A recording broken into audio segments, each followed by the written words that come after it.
Live from Studio 6B in the Fimplejamat Recreational Center for the Fashionably Exasperated, it's Pran Funkels Live. And now, join us for lots of prank phone calls. Pran Funkels. Live. Thanks, Mike. Oh, that wasn't Mike. Ladies and gentlemen, Chris is here tonight. And Hello. Squeaky the chair. I don't know if you can hear Squeaky the chair. I hear it. Are you hydrating, Thoroughly. Christopher? Okay. I'm trying to. People, you should drink more water. Well, I'm not drinking water. Okay. I mean, there's water in it. There's some. Yeah, that's good. It's a percentage water. Here for the comments says Alaskan Chris. Alaskan wild caught salmon sockeye. That's what I gave to Norma when she didn't do the dishes. Socked her in the eye. Welcome to the show, folks. Got a list of numbers from Kira, and here for the comments also said, is it just me or did they skip a week? We did not, but we did have what we like to call a quote lost episode, unquote. It's what happens when there are little to no calls where someone answers and a call takes place. A discussion over the phone.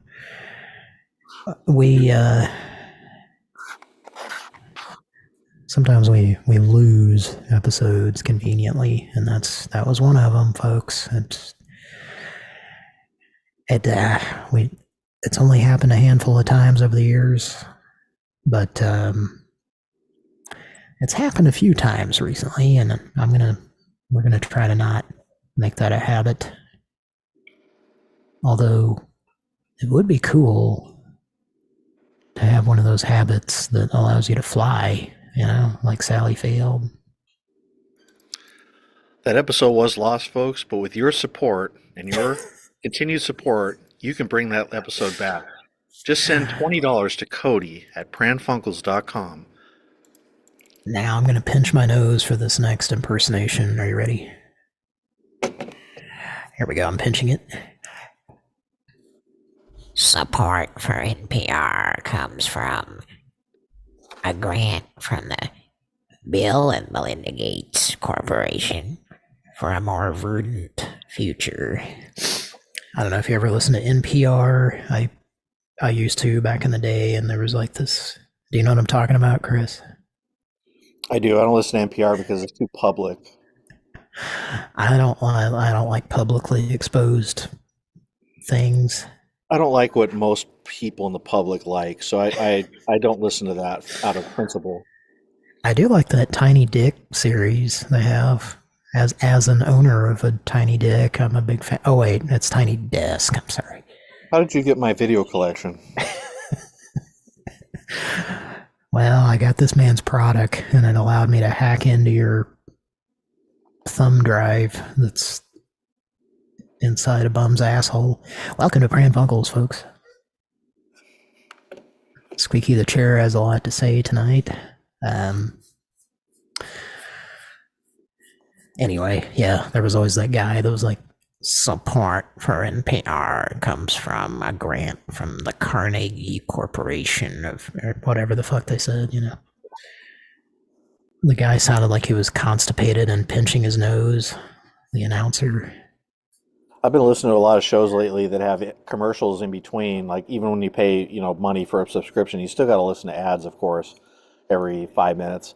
But there's a lot of charity advertisements for the ASPCA and Cancer Society and St. Jude's Hospital, and it's always $19 a month. They all ask for the same amount of money. And I was the price of a cup of coffee at Starbucks. I was thinking like, yeah, what is it about 19? Like, is that the like max value before they have to like file different kinds of paperwork, or what? Why is it $19 exactly for every one of these organizations? Yeah, there's probably some. Of course, there's the 1995.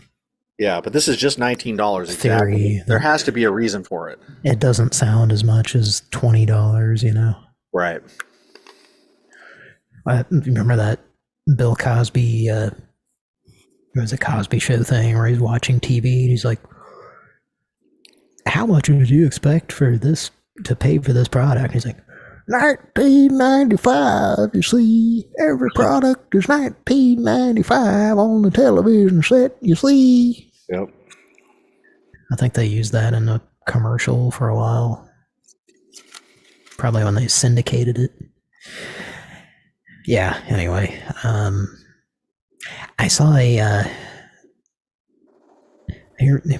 Grandpa saw a social media post he's going to tell you about. Are you ready? Yes.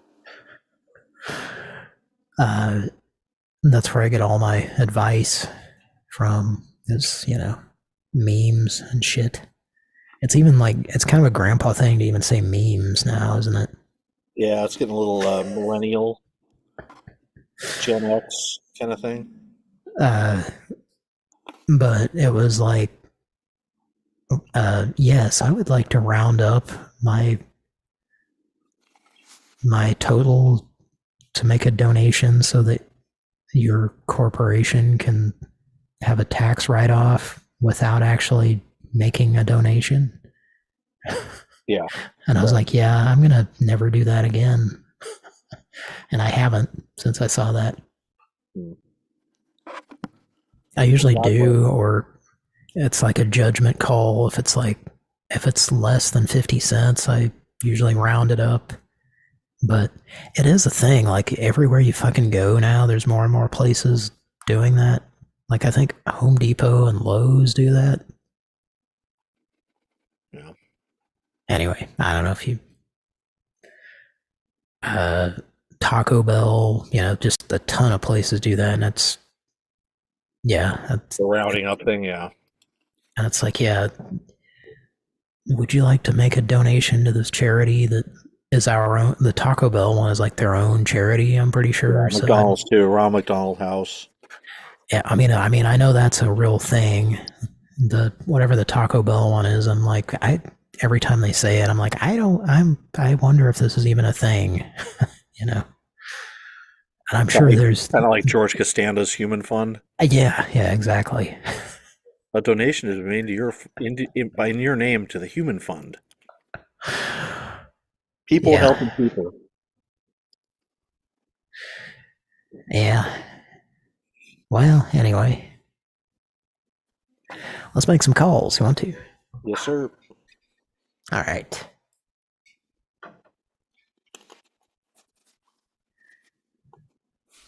Well, we got a list from Kira, who philanthropically donated this list tonight. If I may use some public television or radio terminology. Contributions for tonight's Pran Funkels were from Kira. Thank you. I say philanthropically because me and Chris were talking before we started the stream and trying to think of a word, and that's what it was, right? No. Philanthropic? No, it was something else. Philanthropist? That was the word I was trying to think of. I don't know what you were trying to think of. Actually, no, we were talking before the show. I've never spoken to you. Who is this guy? Oh, yeah. Okay. Oh, we're doing that. Okay. All right. Tapioca's coming out now. All right, I'm going to actually do the thesaurus on philanthropic. That is a good word. That does describe what I was thinking of, but I don't remember exactly what the word was I was thinking of. Were you thinking of the... Magnanimous. I was right. That is the word I was looking for. That actually means what I thought it means, but I said it and I thought it was wrong. Okay, now I understand. Yeah, Yep. but that's what I thought you were trying to. Yeah, I think I actually said it, but it didn't sound right when I said it, and I thought it meant something different, but it was actually right. Do Well, what you you want, got, kids. and also go with your gas station sign for a while.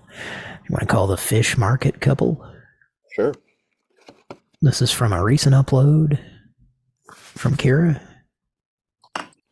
I think she did a test call to them, which ended up being an upload to the channel, which has been happening, and that's pretty. It's a good thing, I think. Any suggestions on soundboards or topics or anything to start the call with, so I don't just immediately. Uh, yeah. The original calls were recently uploaded to YouTube. I think Kira made those off the air, like I'm saying, but it says very animated and amusing couple. The husband thought Squealing Lucy soundboard was a recording, and we're supposed to do a voice call on this because he thought it was, he's on to us with the recordings. Oh, okay. So no soundboards then. Yes. Okay. No soundboards allowed. Well, you lead the way then, because you're the expert with the voice calls. Yeah. My brother sent me a picture one time from some random restaurant in rural Oklahoma. I guess that he went to or walked by, but it had like a sign on the front of it that was like no cussing allowed or something like that. And they spelled allowed ALOUD. So it's like, oh, okay, you can whisper fuck you, but you can't just Just don't don't do it loud. yeah, just don't use your vocal cords, okay? Fair enough. And then recently I saw someone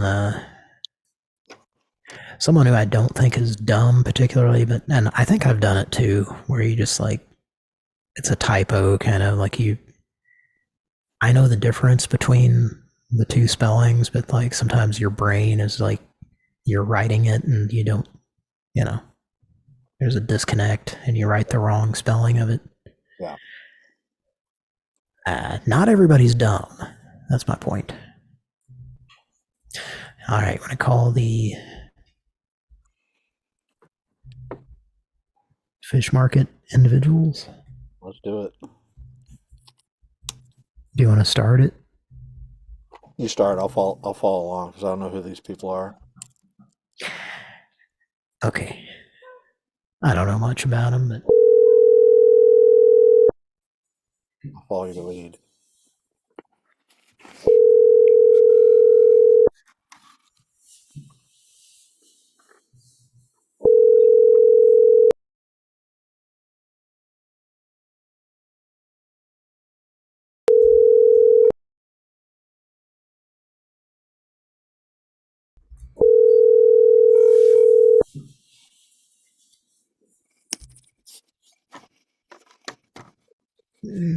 Please leave your message for 401.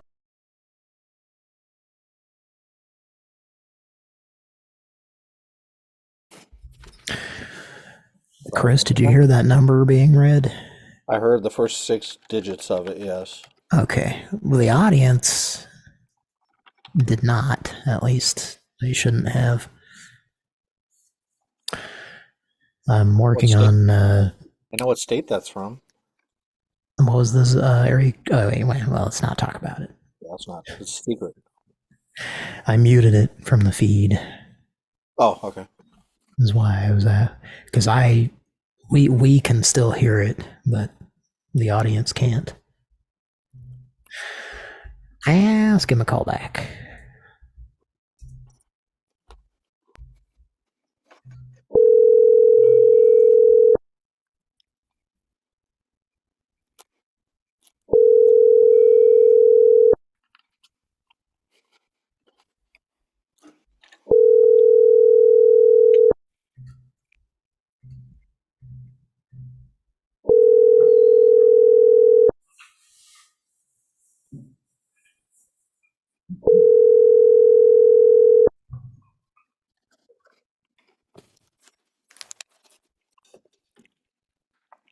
leave your message for 40. Fudge.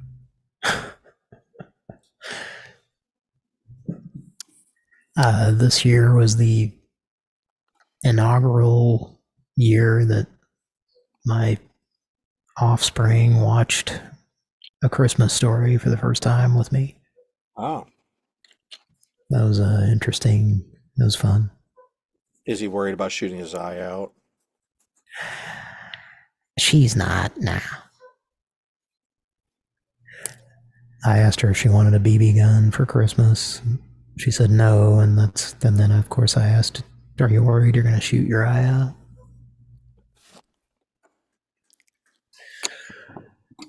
My dad loved that movie, and my mom hated it.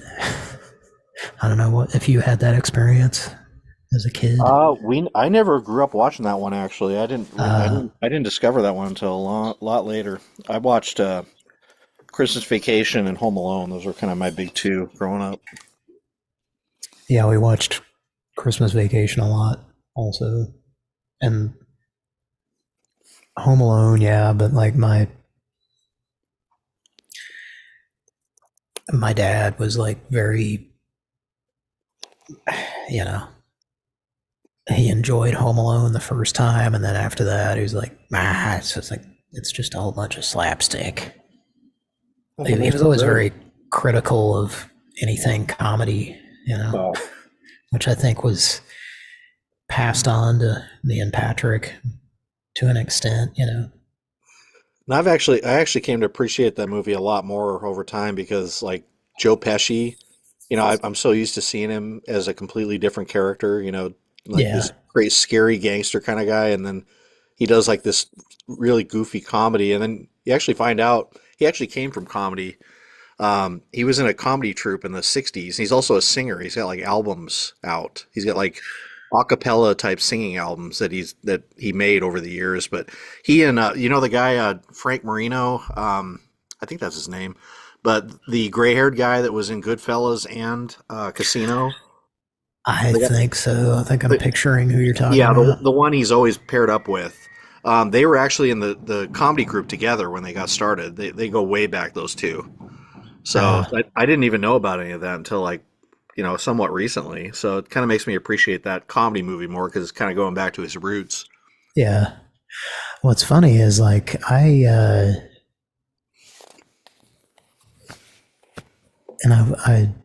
always, I've heard it a lot following comedians and stuff, even before podcasts, but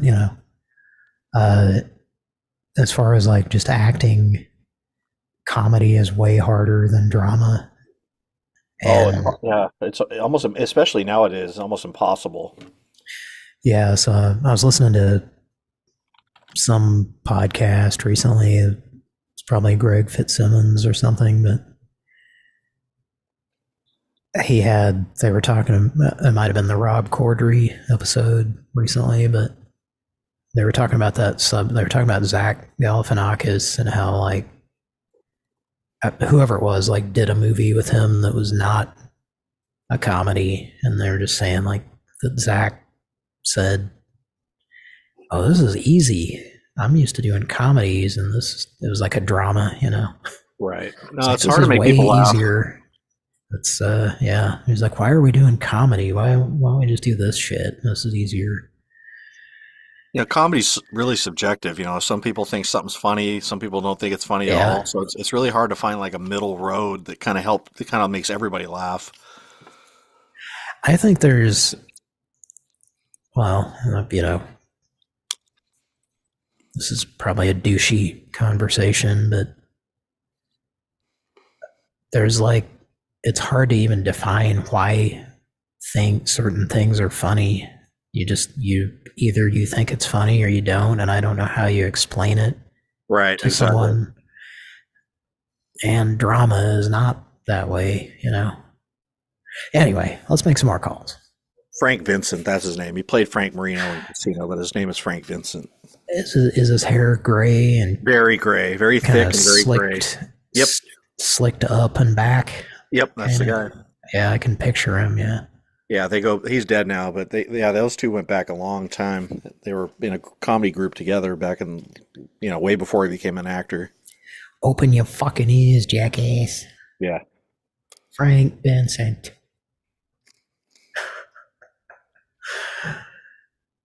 I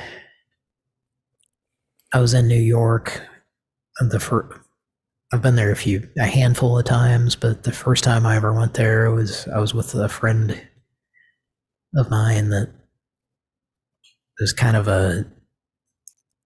I would say he's like he's a large, imposing man. And I'm also like, I'm not, I will say I'm tall. And we went around, we like bar hopped. It was a fun vacation trip kind of thing. So we drank a lot, and it was like 4 a.m, and we were going back to our hotel, which was like basically in Queens. And there was this burger place that was open, like the only place open. And we were like, oh, that's because we were hungry. And we went in there, and it was like Burger. these two guys, and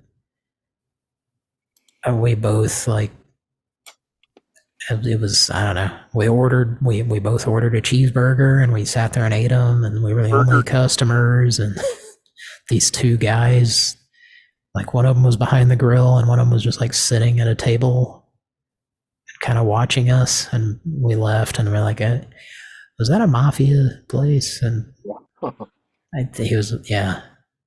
We had a discussion about it. He's like, they probably were like wondering if we were, hitmen or something, because I guess they were looking at him a lot. But anyway, but also like he has like he has a very Oklahoma accent. So I felt pretty secure that they probably could tell he was kind of a hick. Right. But other places that we went to, the people were like, "Are you from upstate?" to him because of his accent.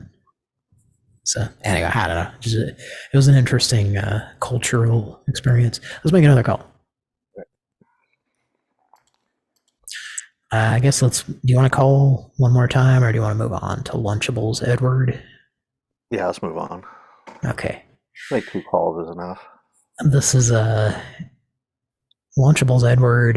We're going to do a voice call and ask about paintings, because he's a known artist. Have you heard this guy? Yeah, I did hear that guy. The Vietnam guy is like, I served my country. That guy. I think so. Yeah, he's like, Yeah. I get $500 for my paintings or something. Didn't he say something like that? That was a very memorable call. God damn it, Walter! Everything isn't about Viet fucking Nam. Yeah. So let's give him a call. Do you want to do this or me? I can start it. You can hop in when I start struggling. And the suggestion is that we pitch some wacky painting idea. Like try to commission him to paint something really weird. Okay, let's whiteboard that idea here, so we have some idea of where we're going, because I can just come up with some random thing that doesn't work. Maybe a painting of Charles Nelson Riley on the match game set or something. How about Charles Bronson? Yeah. Bronson back on the street. Yeah, but this time he's wearing a pink shirt. Yeah, and he has a device that Warren used in his hand. He's wearing a pink shirt because he's very secure in his masculinity. Well, it's salmon. Salmon colored shirt. Okay, Yeah, that because works. that's Okay. it's a wild caught Alaskan sockeye. Yeah, we can work some. We can work some Alaska in there. That'd be fun. Oops, sorry. Work something Alaskan in there. That might work. All right, so we got Charles Bronson, salmon, something. We can work with that. This is improv right here. What else? What else can we do? Can we work a helicopter in somewhere? Magnum's helicopter is flying in the air above Yeah. Right. Bronson. Okay. Yeah. Are you writing this down? We got Magnum PI in a helicopter Magnum PI. chasing Charles Bronson in a salmon colored shirt. I like it. That guy from Breaking Bad and Better Call Saul. Yeah. Donald Eladio. Eladio. Yep. The actor, I forget his name, but he's in like a bunch of 80s. Like, he's in a bunch of movies. He's in Scarface. I think he was in Raging Bull too. I think he was. Really? I think he was De Niro's brother. Speaking of Joe Pesci. Yeah, he was in there too. Yep. Yeah. Well, a lot of the Jonathan Banks was in a ton of stuff. Yep. All right, let's make this call. And I've got to dial from a different account.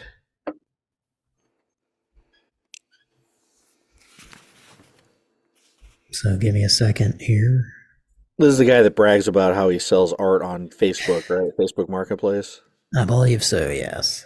Okay. He's a known artist. He's very, very confident in his abilities. He's very well reached. Well endowed. I'm a very well reached man, as Reach Hector around. would say. For better lack of words.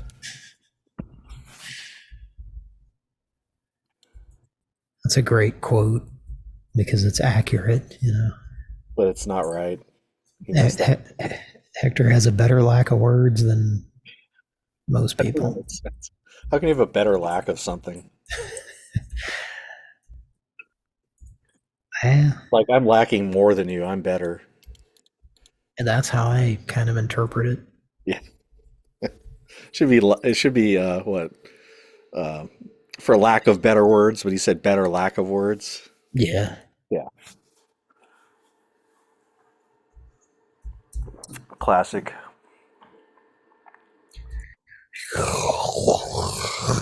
Classic, man. Okay, I'm logged in to the other number we're going to dial from. Here we go. You ready? Yep.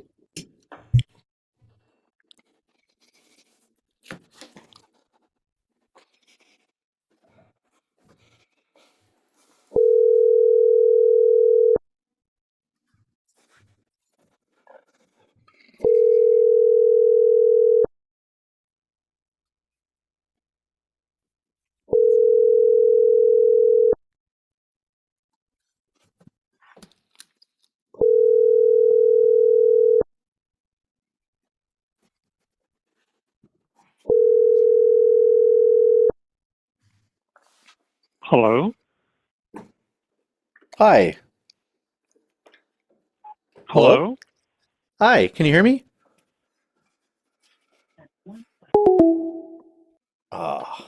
Could he not fucking hear you? I think he was pretending not to. Yeah, maybe let's do a test call. Yeah. Maybe try one more time. Yeah, let's do a test call real quick. Well, I thought it was an answering machine at first because it kind of like there was like a big gap in time.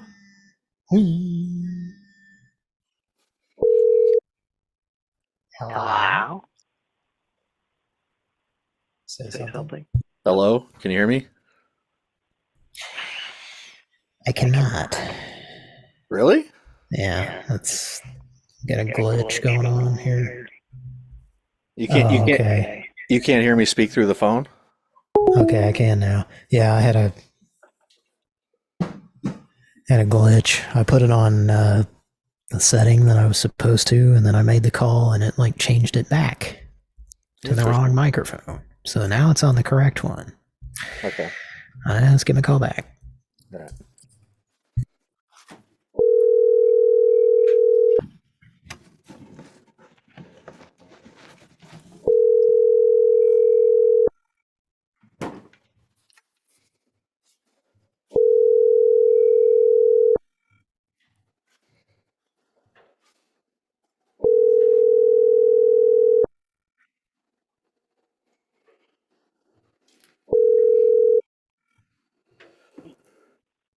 Hello?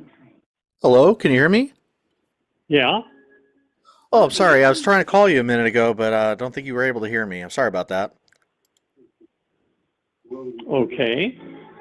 Hi. Were And you? so, I was given your number by somebody last week. Do you do custom art? I was told that you can maybe help me with that. yes, I do commissions. They're called commissions, custom art. Okay, so commissions or custom art. Okay, thanks for clearing that up. Yeah. Yeah, there was something I've been. It was actually something I've been wanting to make for a long time, but I don't really have any kind of artistic ability. I was trying to find somebody around my area that can maybe help me. Okay, so you do some, so I can just basically pitch you an idea, and you would basically create the art. You draw it for me and create the art. Yeah. Okay, perfect. Have you been doing this a while, or is this like a new thing for you? I was told you've been around for a while and you've done some good work. I just want to make sure I got the right person because my friend wasn't sure if he had the right number or not. Yeah, no, I've been doing this for some time. Um, what I'll do is I'll text you my website, and you can see there's probably not more than a couple dozen artists in all of America that do as much work as I do. Oh, okay. And I Yeah, it was have something. an Okay. extensive amount of custom work. So Okay. it's all on the website. You'll see it's huge. Yeah. Okay. Do you And do portraits at all? Like if there was like a oh specific yeah, no, person, like I have a lot of portraits. Well, yeah, okay, like celebrity portraits. Like if I told you a celebrity I wanted to have drawn, you could do that. yeah, yeah. See, it would Okay. be more of a painting than it would be a drawing. Right, yeah, that makes sense for sure. Especially what I'm thinking about doing would definitely be more painting oriented because there'd be a lot of colors, specifically like a salmon pink. That's kind of the color I'm kind of focused on right now. And it would be on a Okay. well-known actor, so that it's kind of a unique picture. I think it would actually be pretty interesting if it was done right. So yeah, I think I got the right guy. Okay, Okay, what's great. your name? Who am I My name is speaking to? John. My name is John. Oh, John, all right. I'm Edward. And John, I'm going to text you my website. Okay. And you look at it extensively, you'll see I have a ton of commissions. I've done sculptures of people, I've done paintings, pottery, uh, uh, instruments, guitars, just about everything. Sorry, the phone kind of cut out there. Did you say the commish? Were you talking about the television show? No, no, I said I had a ton of commissions. Oh, okay. I'm sorry about that. Yeah, that's actually one of my favorite shows. It kind of relates to what I want to have painted, so I thought that was kind of like weird that you would What's mention the that. name of But the commission, show? sorry about that. It's called the Commish. It's a yeah, it's a really good show. Yeah, I was in the movie and television business for some time. Okay, were you on the Commish by any chance? No, no, I Oh, produced and wrote and things like that and distributed. oh, okay. So, What was the act? Sorry. uh, Frank, do you know the name of the actor in Commish? I can't remember his name. Oh, sorry. I'm talking to my roommate real quick. What right. was the bald guy's name? Oh, sorry. Michael Chick. That's it. Okay, Michael Chiklis. I'm sorry. He was. I Yeah. think he was in a bunch of other shows, but yeah, it's not. That's not him that I want drawn painted, but it's kind of similar. It'd actually be Charles Bronson. Okay. You Oh know him, yeah, right? sure. Bronson, terrific Yeah. character actor. Yeah. Oh yeah. He was great. I liked his mustache. Yeah, I met him when I spent time in Spain. He did a film. He was Wow. doing a film there. Yeah, Oh, he well, was a do you pretty remember good the name of guy. the film? Do you remember the name of the Huh? film? No, I'd have to look it up. Oh, okay. Yeah, I that'd be don't interesting. remember. But John, I did. here's what I would suggest. When I hang up, I'm going to text you my website. You take a look at it, and if you have questions, we'll go over it. But Okay. it's almost 10 to 2 here. Oh, is it that So late there? I'm sorry. I'm calling from a different area. where are you at? Well, I'm out of the state right now. Normally I'm in your time zone, but I've been here for a while, so I just forgot what time it was. I'm sorry for calling you so late. No, I'm curious. Where are you at? Where do you live? Oh, I'm in Oregon right now, actually. But I'm normally okay. I'm normally on the in Midwest area. Okay. I travel a All lot right. for my So work, so here's what I'm going to do. I'm going to text you the website. You take a look, and let's speak later on today. Which I would call tomorrow, and on any questions that you have. And you'll see there's a section on the left-hand side called commissions. commission. Okay. And you Oh, can, sorry, commissions. yeah. Okay. But I have a ton of it. I've done a lot for oil companies and personal people, and you'll see. Yeah. And I'll Um, send you I'll send you a bunch of pictures. yeah. It would be definitely something with Charles Bronson and kind of a salmon colored it's like a T-shirt, and I Right. was hoping that there'd be like maybe a Magnum PI. You know the actor for Magnum PI. I think it was Tom Selleck. I think if I'm Yeah, not Tom mistaken. Selleck was Megan PI. Right. Yeah. He would be chasing Charles Bronson in a helicopter. I don't know if that's like too complicated to draw or paint. No, it's It would be not kind of too. it. But it is an extensive painting. I mean, that's a lot of work. There's something else you need to know, but I think that we can discuss it after you see the extensiveness and the quality of the work. Yeah. But I really want you to accentuate the mustaches because they both have really awesome mustaches. I'm kind of a big Right. mustache fan. So if you can Okay, well, really pay here's the attention to the thing, John. mustache. I'm happy to work with you to create work that you enjoy. Yes. That sounds great. I really appreciate that. I So don't okay, have yeah, an let's. attitude, but I am good at it, and but I like to create work that you will enjoy. Yeah. Well, I like I don't really like people with like attitudes, especially if they never served their country, you know. Like I did, of Yeah, course. And I was in Vietnam. oh, you're in Vietnam. Wow. Okay. So you definitely I served your was, country. yeah, Excellent. yeah, Well, we need more people like us, I think, because the world's kind of yeah. going to hell. The world's upside down. I've done quite a painting that's called "The World's Upside Down." It's on the site, Oh, and it is upside down now. yeah. It's symbolic. Seems to be All it right, seems to let be me getting send worse this all the to you, time. John. Let me send this to you. You take a look, and then we'll.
Okay, we're back, I think. Mm. All right, sorry, folks. I think I think the audio was not working for part of that call. That sucks. Well, they didn't hear that call. That's too bad. Well, it should, I think, be in my recording. Okay. I fucking hope so. I wonder how long it was not working. Yeah. How much of that call, how long has it been inaudible? I must have been on that phone for that guy with at least 5 minutes or so. Yeah, it was a good call, especially, just for soundboard purposes, it would have been good. I can't remember the original call. Was it a soundboard that he was talking to in the first call? I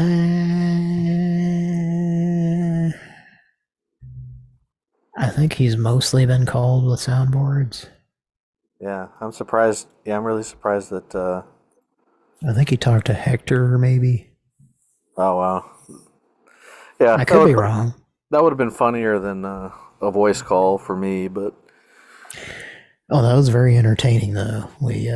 I wanted to throw in a bunch of weird shit like Tom Selleck in a helicopter and the mustaches and things like that. Angry Music Man says 45 seconds to a minute was silent, so that's weird. It was muted, and I did not tell it to mute. I'm not sure why I did that. Did it happen when I was trying to ask you about Michael Chiklis? I could not remember the name. I kept thinking of Dennis Franz. I don't know, maybe. I kept thinking of Dennis Franz, and I know that wasn't right, but I'm like, I just cannot think of the name. Well, that was a similar show, I guess. You know what? I fucking, in addition to hating the commish, I hated NYPD Blue also. Oh, I never watched it. Never watched either of those, actually. I tried not to. NYPD Blue was it was like right around 95, I think that started.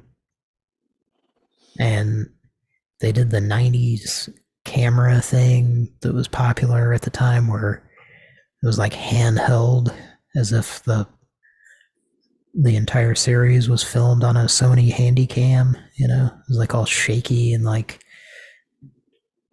when like the camera would like pan over to something, you know, to not the subjects that were talking, like jerk around and like, yeah, do you know what I'm talking about? Yeah, with shaky cam, like they really went overboard in the 90s, I think. Like some of those Jason Bourne films, like I couldn't watch. Like there was one of them specifically where he was like diving through some European town. He's going through windows and stuff, and the camera was so shaky that you can't even really see what's happening. I just remember thinking, man, this shaky cam thing's going way too far. That's what I've actually never seen. I don't think I've even seen like more than a short clip from a Bourne movie. Really? Oh no, they're all pretty good. I've heard that. It's just one of those, you know. Yeah, no, I mean, I don't really like Matt Damon that much, but he did a good job in that one, in those films. Matt Damon. I'd recommend them. I'd recommend those films if you haven't seen them. So I was watching.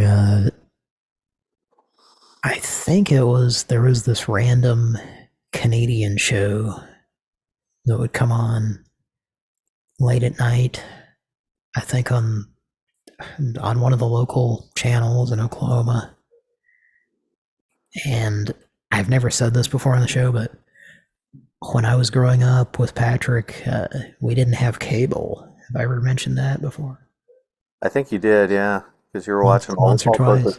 You were watching all sorts of syndicated shows that nobody really ever watched, so I figured you didn't have cable. There was a lot of watching of the aforementioned PBS and, you know, syndicated 34, and Charles sometimes if there was a paid program everywhere else, sometimes I would watch the religious channel, the TBN, Yep. which was, I guess you could say that's Pat Robertson, or whatever his name was. Well, Patrick accurately called him Yoda because in his later years he just basically he looked like Yoda. Yeah. I mean, less green, but looked pretty similar. Anyway, yeah, if there was nothing else on, like, I would watch the religious shit. Yeah. Just out of pure boredom. And there was I don't think it was on the religious channel. I think it was on like the Fox affiliate.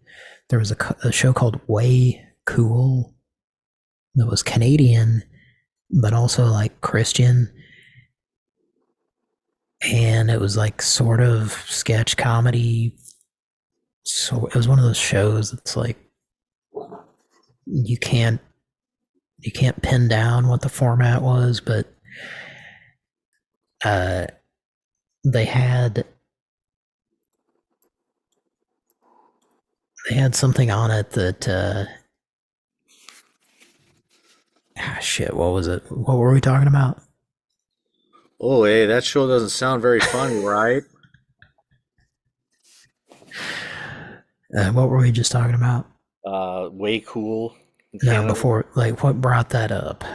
Oh, you not having cable? Nah, before that. Jason Bourne. Yeah. Oh, Pat Robinson, the religious channel. I don't know. I'm at a loss for words here. Well, better like a words than me. Shit. Well, there was something they would do on that show, and I've tried to find it on YouTube, and I guess it's like so obscure it's not on YouTube. But that show was like, it was really dorky, and that's why I watched it as a teenager, Oh, we Canadians aren't proud of that show. We don't let anyone see it, right? It was almost good, but it was just really cheesy, Yeah. Okay, well, since I can't think of why I brought that up, let's move on.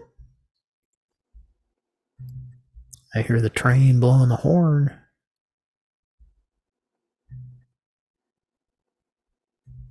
Well, coming up next, we got the racist woodworker. The actual one? Yeah. I might have a soundboard of her. I do. Him. Oh, yeah. Oh, yeah, I'm thinking a racist barmaid. Never mind. Yeah. Who's that? That's an old soundboard. I don't know if I may have kind of talked about this on the show. I went to there's a Renaissance fair that goes on in Kansas City in the fall, like a lot of other cities, I'm sure. Mm-hmm. But it's pretty cool because they have like a dedicated area in the woods where they have it's like a theme park kind of, but Yeah. Lo-fi. But I mean, they just use it for that, but it's only 3 months out of the year they use it. Anyway, it's fun, and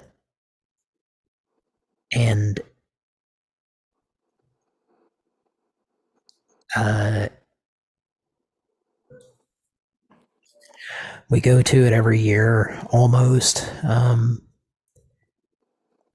they, the thing at Renaissance fairs where you said barmaiden, and I was thinking of this, but like it used to be a thing where the places where you could buy beer, they would have like their boobs and the bustiers and stuff, and like they only took cash, and you were supposed to tip them by sticking it between their boobs, That's the only reason to go to a Renaissance fair.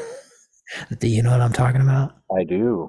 It's I never had that experience, though. I do know I saw them walk around, but I never seen anybody tip them. So I guess I missed out on that. well, I did. Ah. That's the only time I ever touched a boob. Nah. But anyway, You heterosexual, you. we went last year, and there was none of that anymore. Yeah, I don't think They don't do it. that's offensive. It's objectifying whammons.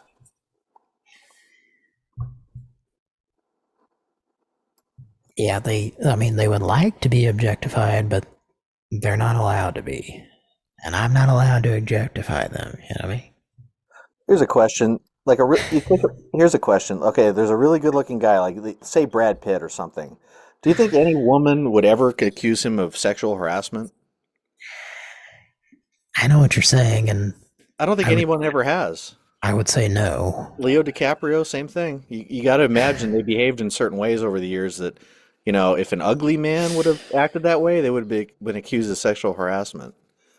I think that's just Yeah. something that really unattractive people get accused of. But that's one of my theories. We're not going to get into that tonight. Well, I don't know. There was Harvey Weinstein, so he's a looker. Oh yeah. He looked at a lot of if Brad Pitt walked in and started getting really aggressively flirtatious with any girl and wherever he's at, a bar, a restaurant, are they going to really feel harassed, or are they going to go home and brag to everybody that they know that was the best experience of their life? Here's what I'll say on the subject. I think it's very likely that Brad Pitt has done things or said things to women a lot more often that might be considered inappropriate than, say, Andy Dick.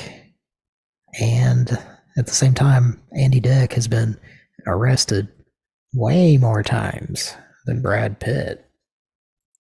I think Andy Dick's mostly into the fellas, though, from what I've heard. He's into both. Oh, He's dated models and stuff, female. Anyway. All right. I get what you're saying. But yeah, I think you and I are on the same page with that. I think, there's a meme online. I remember it's shows this guy coming over to this girl. It's like a cartoon drawing, but this really handsome guy's coming over to this girl's cubicle and says something, that says something like, "Oh, you look really nice today," or something, and she's like, "Oh, you're sweet." And then there's the next panel over shows this big fat unattractive guy come over and say the same exact thing, and then you see her go, "Hello, human resources." Yeah, she looks all scared. Yeah, not that that's hilarious, but but I think there's some truth to it. Yeah.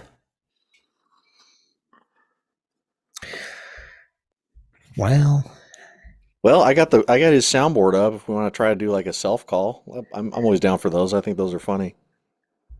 You got an Andy Dick soundboard? Because I have his phone number. Nah, just kidding. Racist woodworker? Yeah, I got it right here. All right, let's give him a call. All right. Farting around too much, probably. Always Coca-Cola.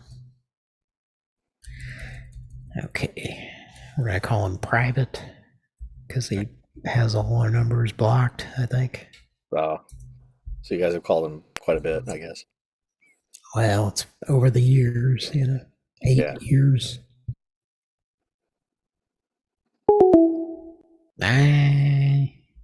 Ooh. Well, that doesn't sound good. Let's try it again. Did you do *67? Did you? I'm not calling. I did. Oh. I was just quoting Mojo number 2. Maybe he has unknown numbers blocked. It's kind of what it sounds like. Maybe try from one of the other numbers. like an actual number. Well, I think. Okay, yeah, I'll try the other one I have open, but I don't think it's gonna work. Okay.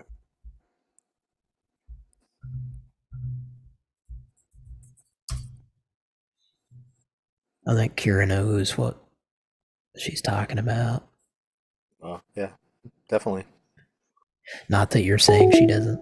Yeah. Yeah. Maybe he has his phone set to, I'm not using this as a phone anymore Or because maybe I'm his tired phone. of Or maybe his people. phone. Maybe his phone is. Is it a? Well, if it's a cell, maybe he just. Maybe it's dead or something. Yeah. Maybe he has it set to racist airplane mode. I'm tired of people calling me, telling me I'm racist. You know. So when somebody made this board, did they take all the racist stuff out? Because I'm not seeing anything like racist on this board at all.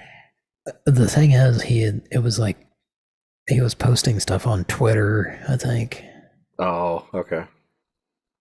And to give credit, it was Pat Seagramson, I think, who found or came across him and got his number and stuff, his business number.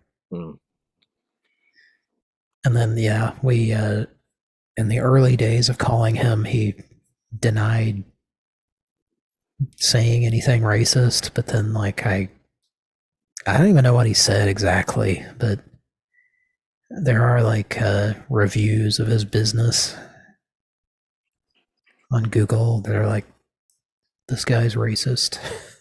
Oh, okay. So, anyway. Well, that's the thing when you own your own company. It's like nobody can really call and cancel you. Can't get you fired, but they could take away your Yeah, customers, I guess. that's true. Yeah. Yeah. You might get calls from people that don't cotton to your cotton attitude. Yeah, you might get a prank call show that calls you 10 years later. You gotta think about that before you decide to be racist, I guess. I think it was 2017 or 18 we first called him. It had to have been one of those years. Hmm. So it's been going on a while. Yep. I don't Now, know if he. well, was it my imagination, or within the last couple months did you guys actually call satanic racist?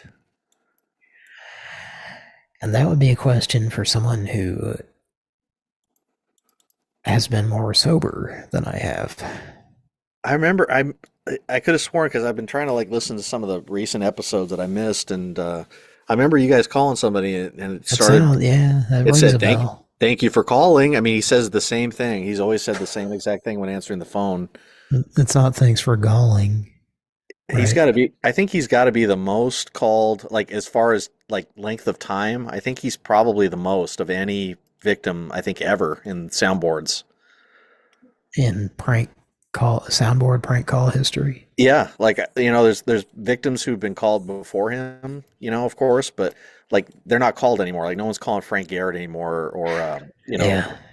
or Frank Herb or yeah, Fred Herbert. But I think the Well, he's satanic dead. racist. I think this yeah, those guys are gone. It's like and all the other ones too. But I don't think anyone's like as far as length of like how much time satanic racist has been called. He's got to be the longest because I think people still call him every once in a while. I think you guys did. Yeah. And I remember that call. I can't. I think it may have been Justin who called him that one time, and he said the Tyson Turkeys one, where he said he was in the same. He was in. It's called berries, I think, or specious circumstances or something. Yeah, yeah. He said Tyson Turkeys. I remember that line from the call you guys did a long time ago. That Yeah, that I would, know. that would have been 10 years ago, probably. It was longer than that. It was when Justin was on the show, so it would have been like the first year. Yeah. Yeah, we might have called him recently. I don't know. Yeah. Well, let's keep dialing. So I don't think we're getting racist woodworker. Sorry, folks. Sorry, Oh. Pat. But we do have someone Bertha is excited about. Blatant Bart. Leighton Bart. I don't know who that I'm is. translating for Bertha tonight. Thank you.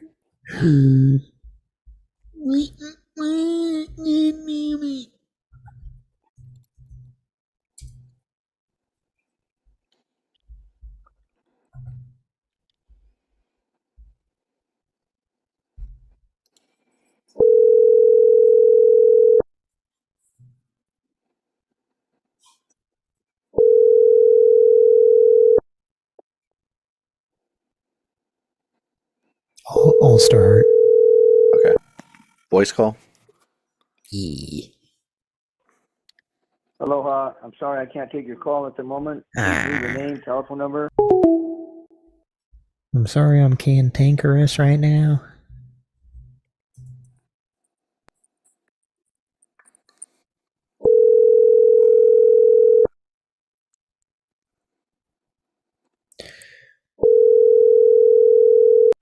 I'm supposed to be answering.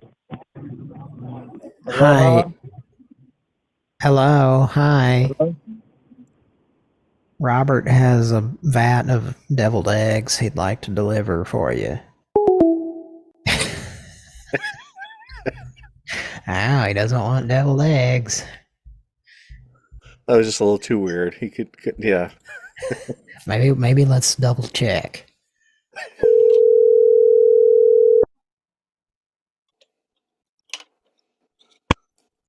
Aloha. I'm sorry I can't take your call at the moment. Please leave your name. One more. All right.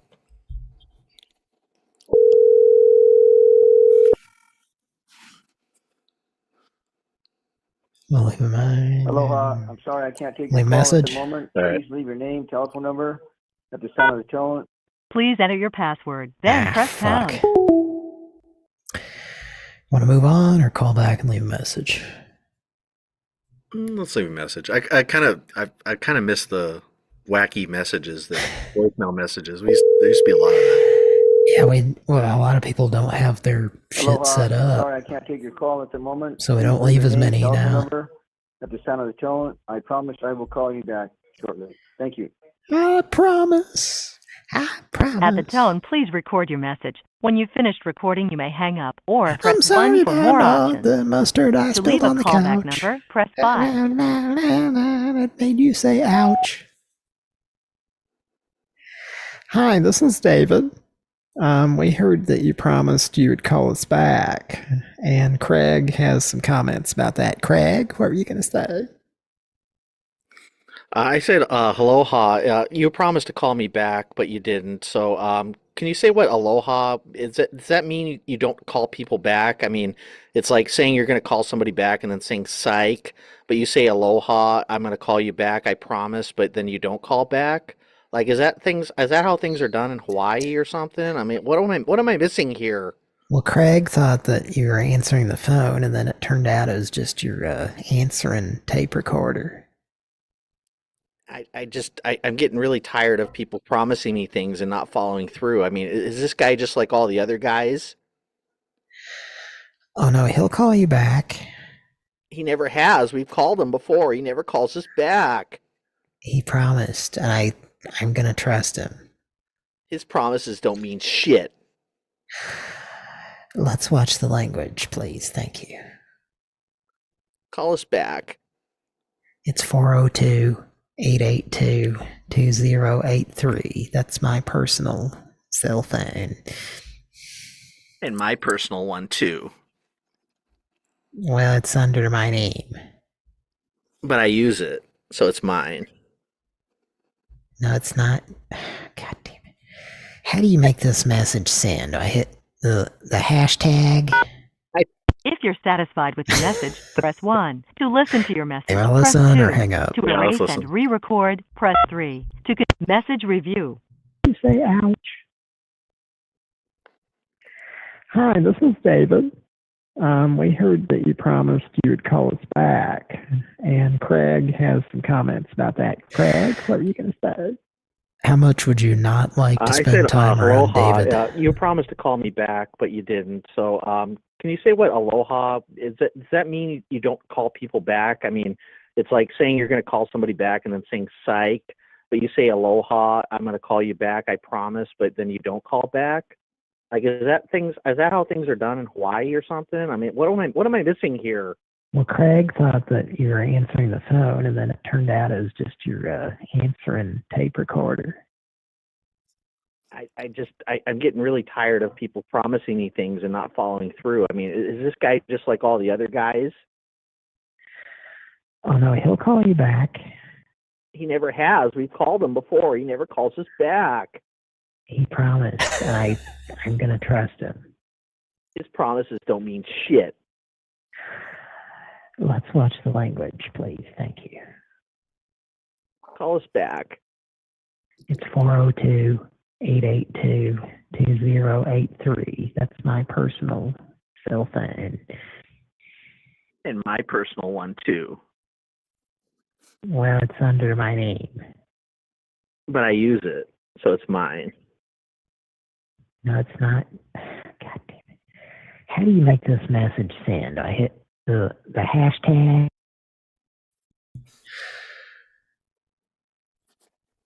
If you're satisfied with the message, press Okay. 1. To listen to your message, press 2. I'm satisfied to with erase that. and How do you feel, re-record, Chris? press 3. To continue Sounds like a recording prank where you call. left off, press 4. That was I think this wacky message was successful.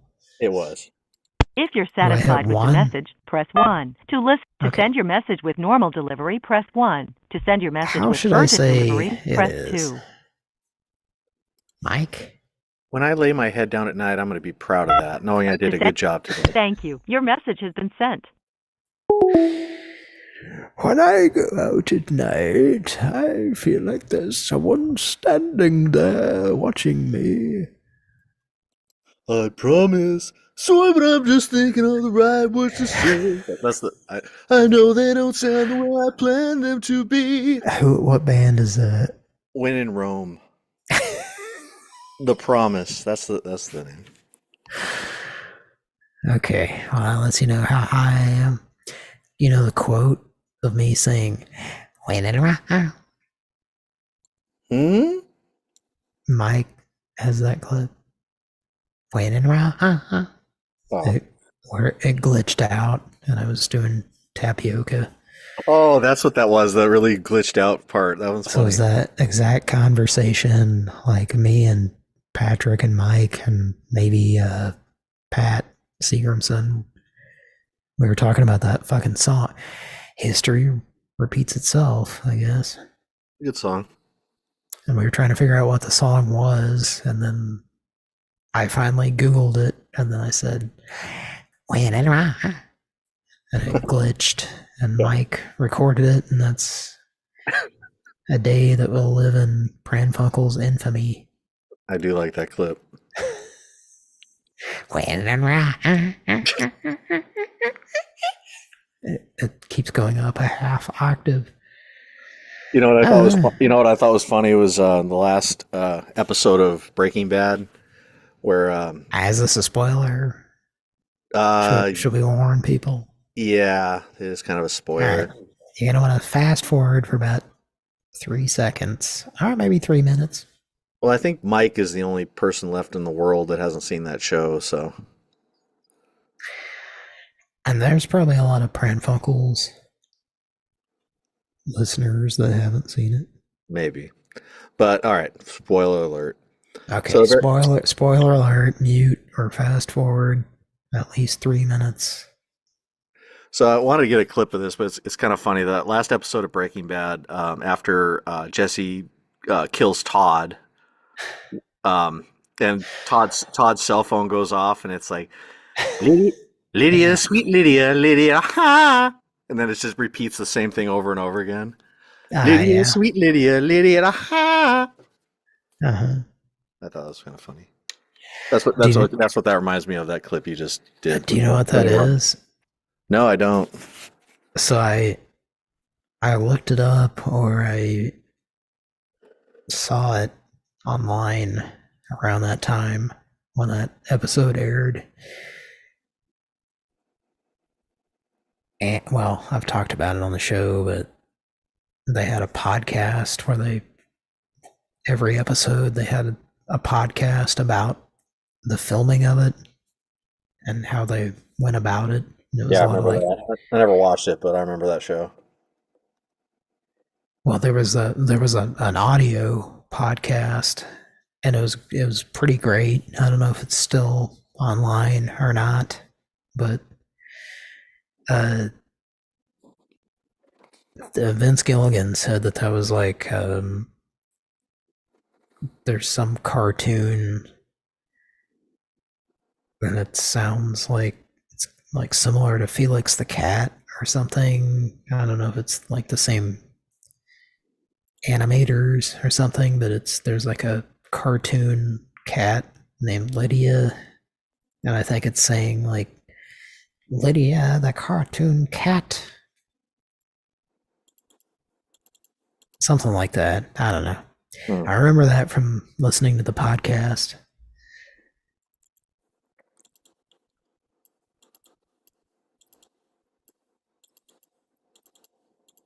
Hello?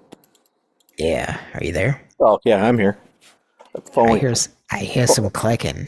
Oh, the phone went dead for a second. I didn't know if it was still connected. I think, were you clicking on Mr. Belvedere gifts? I was playing one of those games where you click a guy's pants until they fall off. Mr. Belvedere for Amiga. Yeah. Yeah. It's one of the funnest Amiga games, in my opinion. Although, I don't care what system it's on. If Mr. Belvedere is nude, it's a fun video game, in my opinion. You know? That's all it took. Just one look. That's a unique fetish you got there. I don't think it is.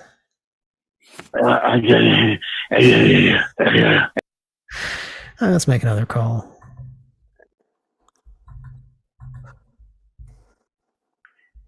Coming up next, we got the Kamish Watcher. I think we've got a lot of practice tonight for this call.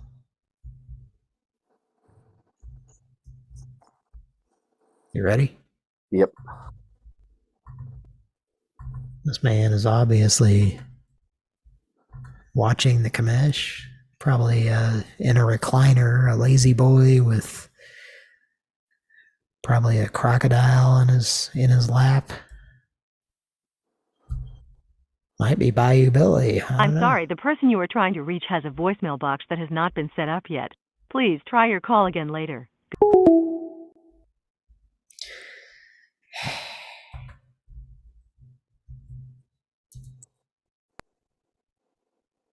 Let's try that. I'm sorry, the person you are trying to reach has a voicemail box that has not been set up yet. Please. Can't even leave a message. You there? Yep. Well, coming up next, we have a good one. It's the Corvette driver and his henpecker wife. I drive a Ferrari.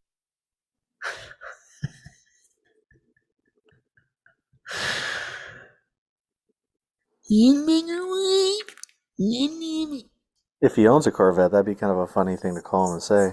I drive a Ferrari. I'm calling you to tell you I drive a Ferrari.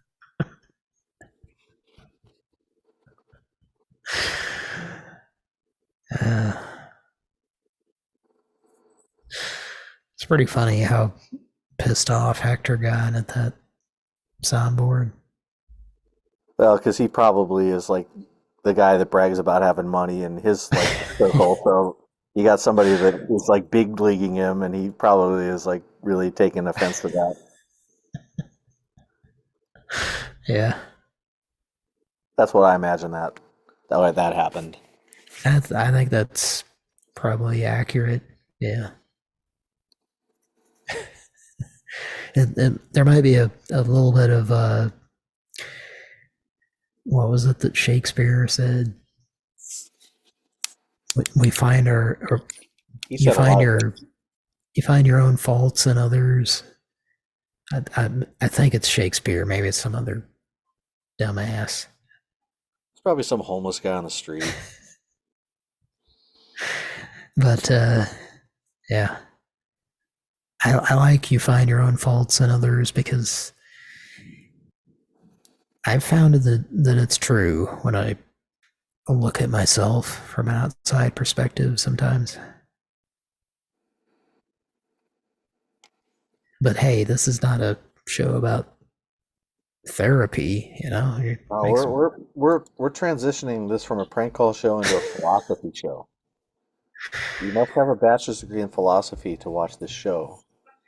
Hey, this show's called Play-Doh. And Deep thoughts with Cody. We like to smell Play-Doh, you know. Yep. We like to get Pillsbury biscuits and crack it open on the countertop and just sniff it for several hours. Did Plato name himself after the children's toy?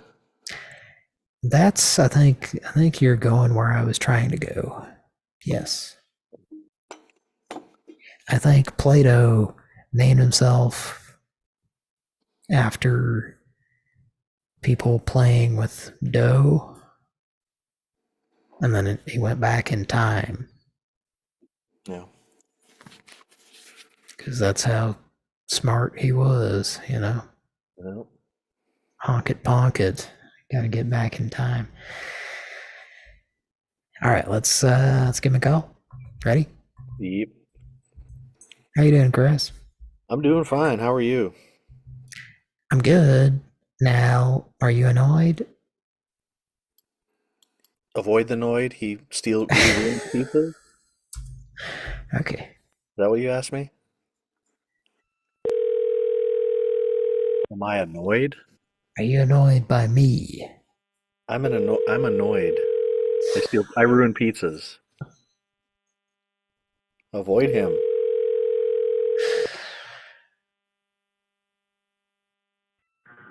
Hello, you've reached Brad Singleton. Hello? Yes, hello? Hello? Hello?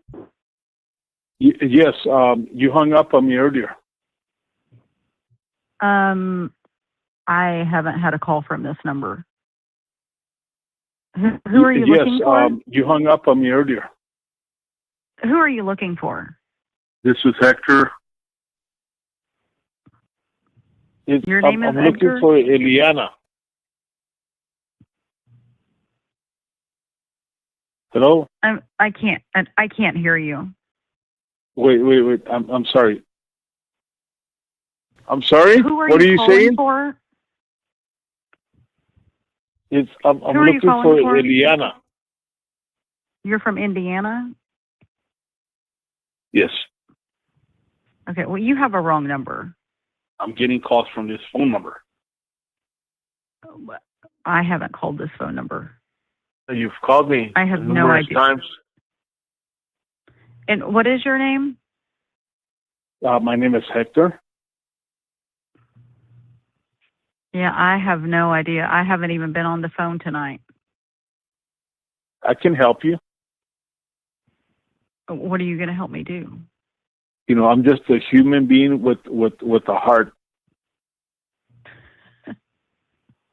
Do you have a Facebook I think you page? have the wrong number, sir. Do you have a Facebook page? No, I don't have Facebook. Send me a request, friend. I don't have a Facebook. Why do you get all upset? Well, for one, it's 2:30 in the morning, and you're calling me. You sound very mad. I'm going to be very angry if you don't quit calling me. Well, you don't have to cuss. I didn't say a single cuss word. You're using foul language. You know, I don't use that stuff. Well, then don't call me again. Probably do drugs. You smoke weed. No, I don't do that either. I got to get up and go to church in the morning. You're not listening to me. Oh, I can hear you. Are you making money off of this or something, or what? I'm making money off of what?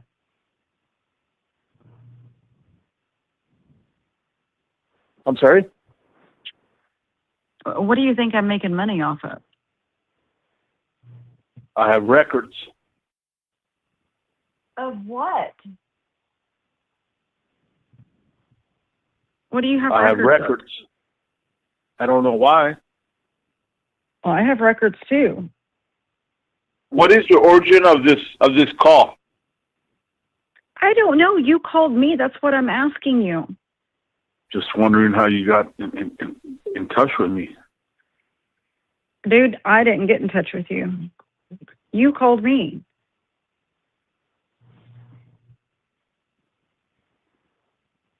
Yes, it's me, Hector. You've been calling me. Hector, I don't have any idea who you are. Somebody keeps calling me from this number. Well, I don't know that anyone's had my phone, so I'm not being mean or anything. I'm not either. I'm just asking.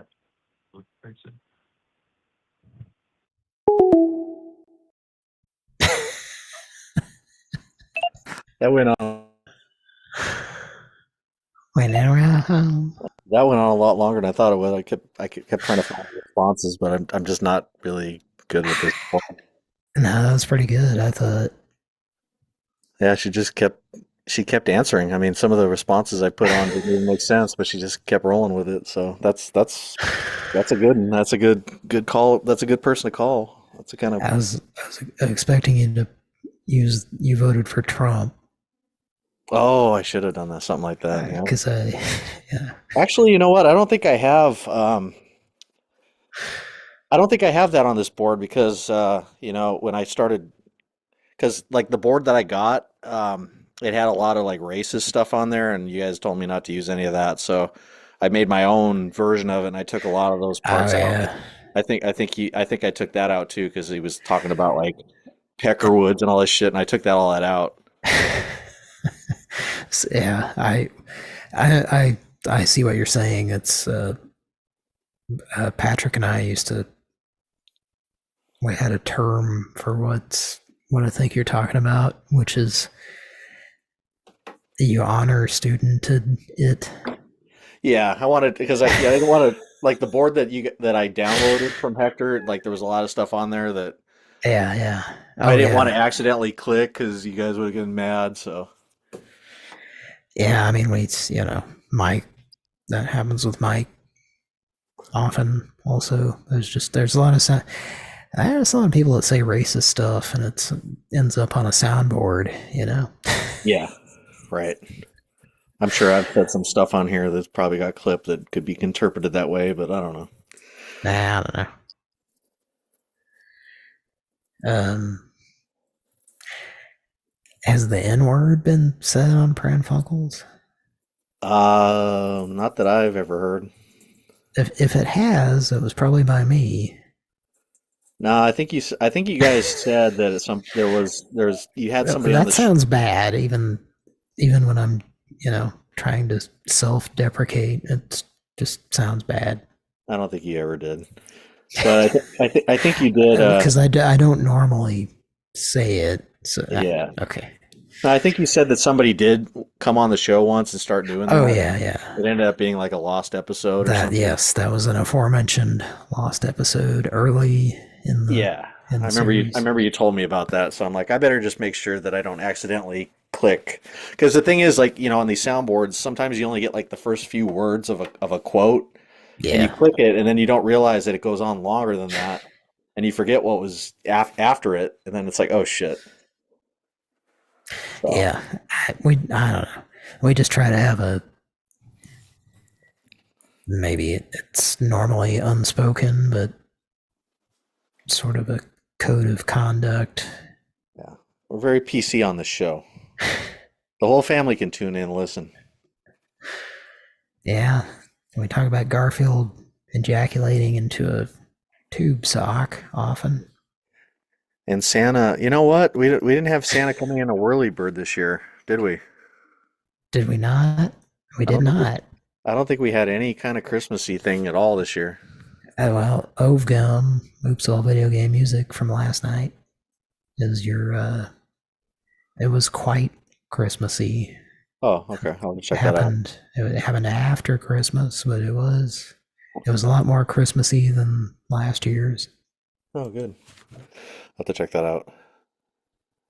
I've been tuning into those too lately. This nice background show to have on. Background. It's supposed to be foreground. Fuck you.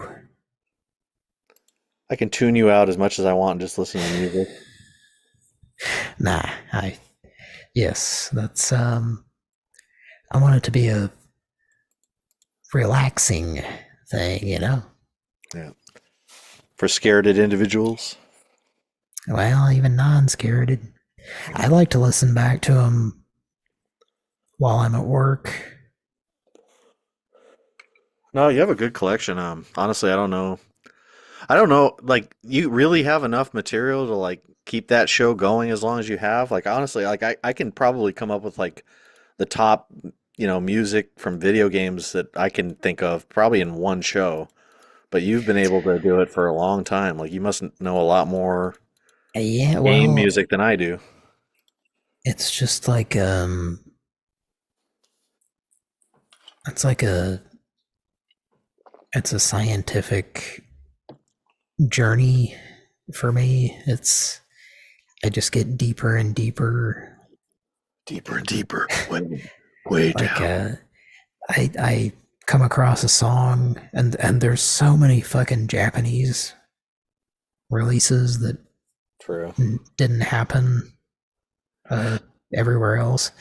So are there's these all so games many- you played? Like, you know of these songs personally, or do you find new ones? No, not probably 80% of what I play is just games I never played. I'm just listening to music from okay. them Got it. online, and it's just if I like it, I save it. Got it. Okay, that makes sense because that's kind of what I would think would happen. Because like I don't know that much. Like I know a lot of stuff from the NES, Super Nintendo, and beyond, but like all the games from every system, I never listen to any of that. And anything I played, rented from the video rental store, I remember all of those. So like if it had good music, I recorded it onto a cassette as a kid. So I hear it in my head, if I think of whatever the game is. But a lot of it, yeah, is just games I've never played. I just came across the music and liked it. And then I'll find if it's like the composer is reoccurring in songs that I like, then I'll look up other games that they did and just kind of, go from there. Yeah. But yeah, there's a surprising amount of music from video games from the 80s and 90s, Yeah, absolutely. Hey, want to make another call? You want to call that woman back or kind of leave it? I don't want to like burn that source because she's like pretty responsive and she's willing to hang in there longer than I would think. So that's a good one. How many times did we call? We called one. Well, we called once and Twice? it went to voicemail, and then she answered during the voicemail. Oh, okay. I would just be playing random Hector things again. So I don't know if that's really. Let's move on. Could do like a voice call to her next time, maybe. Oh, we got a test strip Tina call coming up here. You want to do it? Should I use the? Okay, yeah, I'll do that one. I got it up right now. Use the quote that says, "You left us a message you wanted to talk about diabetes." You called and left us a message yesterday about some diabetic test strips.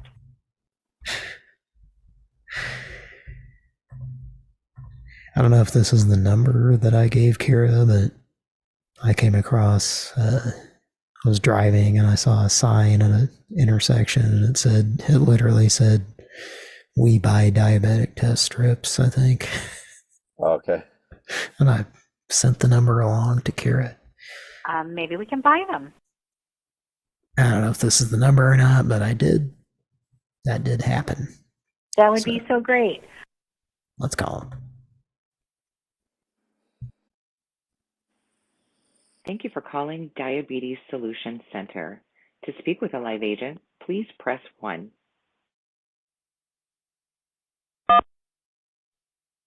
For quality assurance purposes, this call may be recorded or monitored.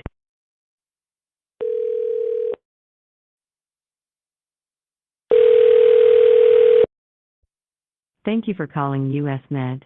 If this is a medical emergency, please hang up and dial 911. Or Brian Ben.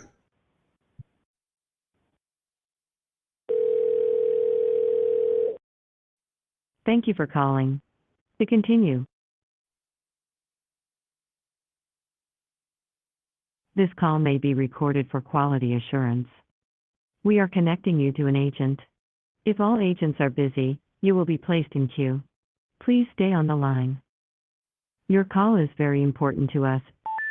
Good morning. I do want to thank you for calling US Med, a Medicare approved provider for diabetic supplies. My name is Judy, and may I have your zip code, please? Hi, I'm Stephanie.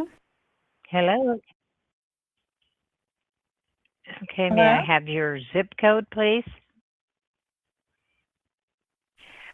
You called and left us a message yesterday about some diabetic test strips.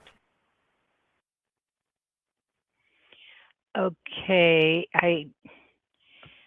is this the number they left for a callback? Yes.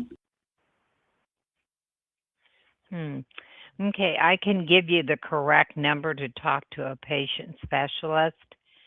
My role on this call is to gather your information, and then we have a patient specialist give you a call back. Would you like that number? Okay. Okay, one moment here. Did you try to reach All right, us that about number is selling some 1-8. test strips? I'm sorry? Excuse me? I'm sorry, what? Okay, I'm going to give you the correct number to call. You let me know when you're ready. Okay. At Remington Park. You left us a message. Okay, that number is about some. At Remington Park. I'm sorry, what? Okay, that number is 1-8. Watch, wager, and win. I'm sorry, hold on. 7-2.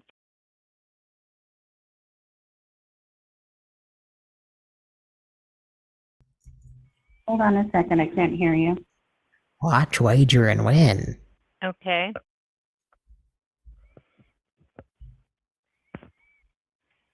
My phone just rang and it was you. Excuse me? This is an awfully strange call. I totally agree. I'm not sure what's going on here. But like I said, I can give you our customer service number, and they'd be able to help you with the call that you did receive about the diabetic supplies, if you'd like that number. That would be so great. Okay, you let me know when you're ready. Okay. 16-ounce shake. Wow. Okay, it's 1-8. Beg your pardon? Are you there? Okay. Yes, I am. It's 1-866 That's a great. 7258. Does that get through to Pat That Robertson? number is a Isn't that the strangest okay. You would have to call that number. Is Pat Robertson on it? What's going on here? I'm not sure. There seems to be another person on the line. I am going to disconnect if you'd like to call back. This is Raquel. Okay, I'm going to disconnect. Test strips.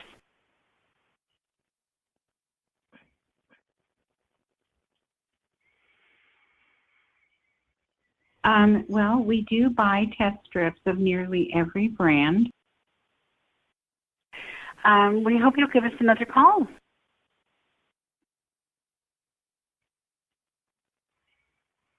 Are you there?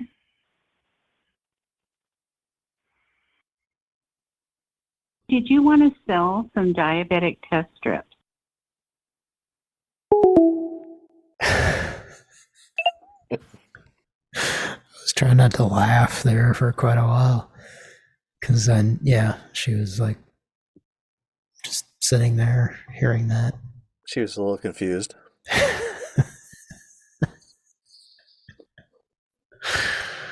Oh boy. Well, we move on. Yeah, if you want to.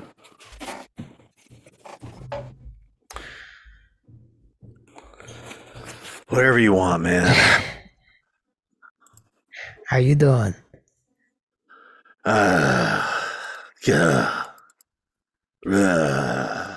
Probably tastes like kiteweed. I think it's time for drooling Kevin's dead stay. Yeah, did that in a while. Yeah. It's time. It's the one he is. Team Park. It's got a whack-a-mole thing, but it's Paul's nose. My PC needs protection from Norton. It's the Paul's nose whack-a-mole. You gotta punch Paul's nose. That big schnoz keeps coming out of the hole, and he just keeps whacking it with a stick there. That damn annoying friend of yours, Kevin. He's always singing about the beautiful people and shit. Because he's Marilyn Manson, and you know. Right. Yeah, Kevin can't even make decent friends. His friend looks like a rat. The old rat-faced Paul, annoyed Paul. Yeah. You know, I was a fan of that show because of Kevin's dad, as you might be able to tell. But I've known people like that. I really have. Oh yeah. Well, yeah. That's a real character there. It's a real dad. Yep. But yeah, I think in hindsight, like, I thought that character was ridiculous, but then in hindsight, I kind of think it's not, you know. Yeah, the older you get, the more relatable these like grizzled old guys are. It's like, yeah. You just get angrier with age. It just happens. Oh, I had a sorry, we'll get back to the calls, I promise. But no, we won't. I had a Larry David Curb Your Enthusiasm moment recently that I was thinking about telling on the show. Like to hear it? Sure, only if you listen to my Seinfeld idea for an episode that never happened. All right, you want to go first? No, you go first. All right, but let me warn you, this hilarious story is going to be hard to follow. Oh, you're going to go David Lynch on us all of a sudden again? I'm going to go Larry David Lynch. Okay. There is an Instagram account that's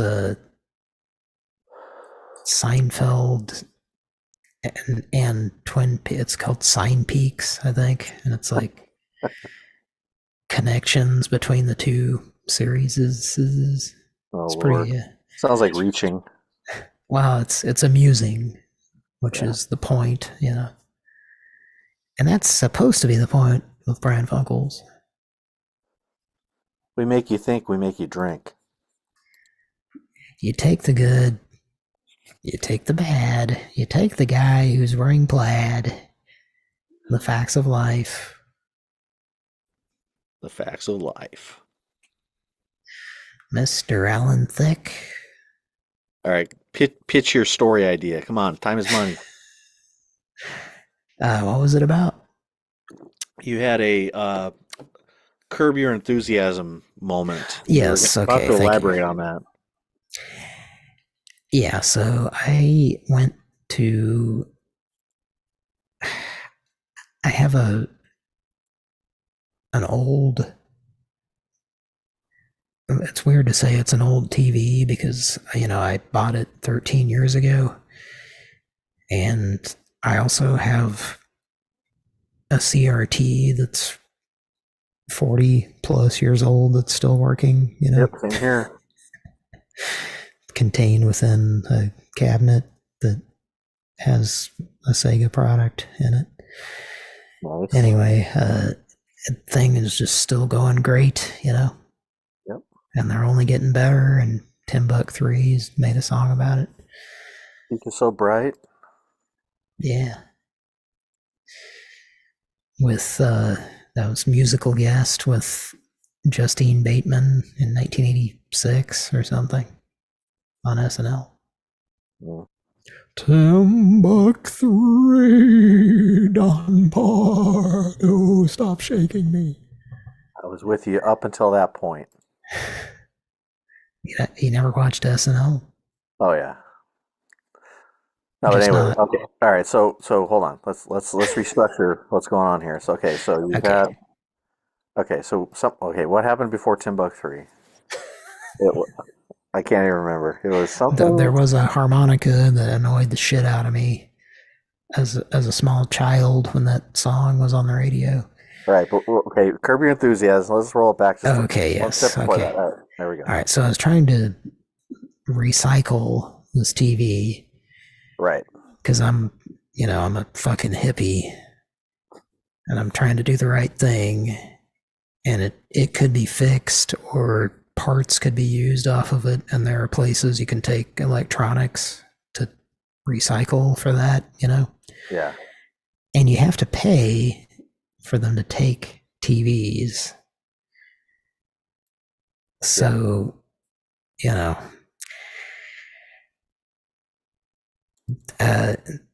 these places are not open very many hours, and it's like during the week when everyone's at work. Yeah. So the other day, Boxing Day, I guess. Did I tell this story already? I don't think so. Okay. So I was like, there was a place that was open and I was off work, and me and my daughter were farting around, and that was one of the chores that we were doing. Getting rid of this TV once and for all, not just tossing it in the garbage or out the car window off the side of the road like most people do, And I get to this place and it said they closed at 4, and I got there right after 3.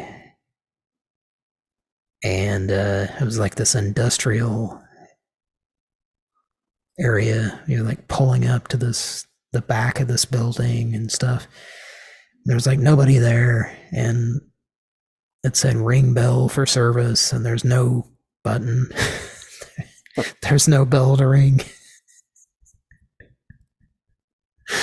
And somehow I knew ahead of time. I'm like, I'm not just going to go to this place and give them $25 and recycle the TV. It's there something, somehow I knew it wasn't going to work, you know, and I was right. So I see there's like a sign, and it was like the deliveries, you know, not accepted after 3 p.m. So I called the phone number, and I wish I would have recorded it, but it was a Pran Funkels daytime occurrence.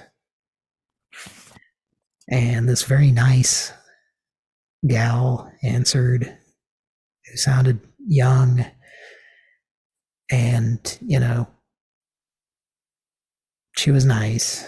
And I was like, and it was like this company that like does a bunch of other shit, but also they recycle electronics. And she, whatever the company was that she said was different than where I was, you know, what I was sitting at. And I was like, are you the recycling place? She was like, yeah. I said, well, where am I supposed to go? And she starts like giving me the address, and I was like, is it Bay 14 or whatever that Google had navigated me to, you know? And she said, yeah. I was like, okay, well, I'm sitting here right now and it's closed and there's nobody coming to the door. And she's like, oh, well, they stopped accepting things at 3. And I was like, well, that'd be really cool if they put that on the website. Yeah. Because it says it's open till 4 on the website. And that was exactly what I said. And she kind of was like chuckling or like trying not to, I don't know. I think she just thought I was a boomer asshole, I'm sure. But She thought it was funny you wasted your time. yeah. So she's like, yeah, they need to fix that.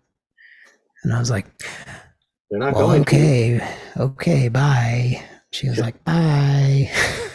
Wow. So anyway, later on in the day, after that, you know, I kind of was pissed off. And I told her, I was like, well, I wasted a lot of time driving over here, which I did. It was pretty far from where I live, you know? Right. It was like a 45 minutes to an hour round trip.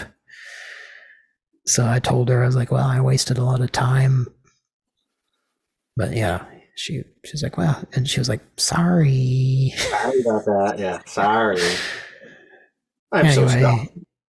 so then I'm like contemplating like leaving them a bad review. And what's funny is I was looking at their reviews on Google before I did this, and there was a guy that commented, left him a good review, and he said there was the signage was really great. Like it was very clearly marked where you go to drop it off, and the people were very accessible. And this guy was like describing it, and it was exactly the opposite of how it actually was for me. Well, that's probably one of their employees that wrote that review. So now I kind of want to comment on his review and say, were you being sarcastic? But I was thinking about leaving a bad review, and then I went to their website on my phone, and it says that they stopped taking stuff after 3. Oh, well, you made the world a little bit better place. But I feel like an asshole now because I was shitty to her, you know? Yeah. But also it's in the frequently asked questions, and it's at the very fucking bottom of that. So it's like, it's not prominent on the website. Yeah. And also it's annoying. And she was like, well, yeah, the people are in the office until 4, but we don't take deliveries or anything after 3. So, like, why do you have it on Google that you're open until 4? You know what I mean? Yeah. That really really grinds my gears. Really presses your cider. That really hashes my tag. Yep. All right. You want to call Ravishing Robert? Sure. Goofy soundboard call or voice call? I think it's up for grabs. Okay. Oh, well, it's probably a voice call because we got to ask for Robert. Okay. Unless you got a soundboard that asks for Robert. I do not. Any fellows in the chat got a soundboard that asks for Robert? All right, let's give him a call. It's Ravishing Roberto.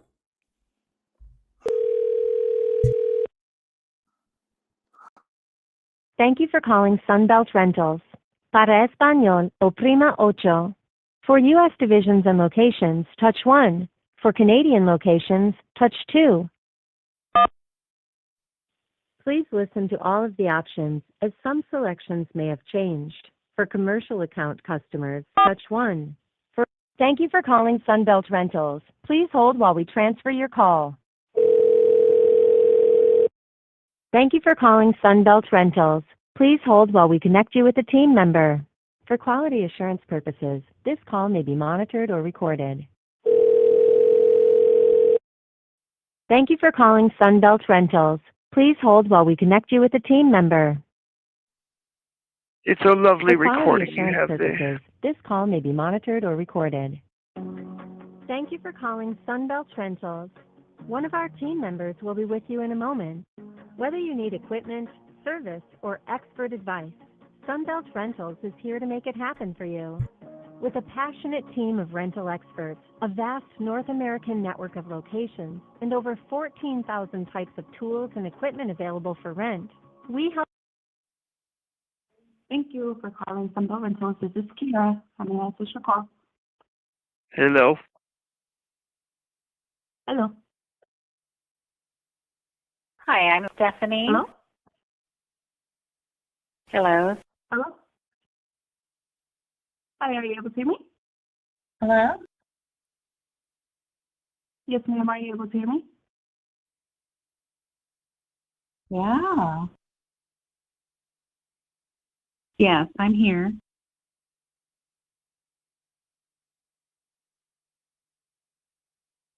Hello. Yes, I'm still here. How may I assist your call for tonight? It's a lovely recording you have there. Huh? Hi, I'm Stephanie. Hi, Bethany. How may I assist your call for tonight? You left us a message about some diabetic test strips, and you were looking for a quote. I'm sorry? Are you there? Yes, I'm still here. I'm sorry. Can you repeat that one more time to me? This is an awfully strange call.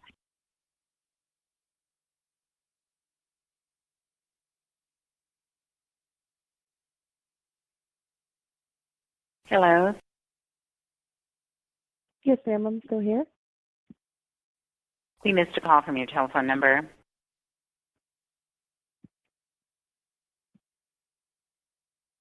I missed a call from my telephone number. Yeah.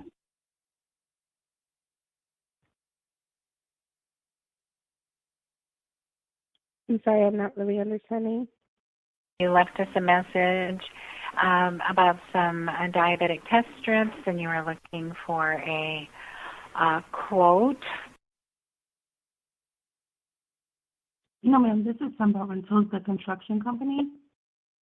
Trying to get a hold of you. We'd gotten your message that you wanted to talk to us about our diabetic test strips. Oh, yes, no, ma'am. You have the wrong number. Isn't that the strangest thing? How about we make some cookies right out of our ass? Huh? How about we make some cookies right out of our asses? I'm sorry. Unfortunately, I do have to disconnect. You have a great night. Cookies right out of my ass. Oh.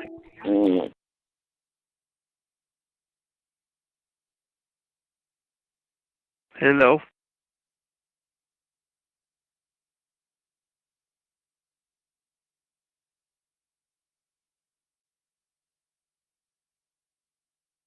Hello? Are you there?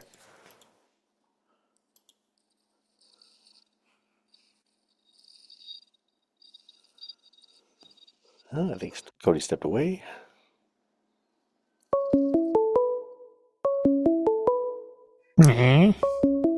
What is going on?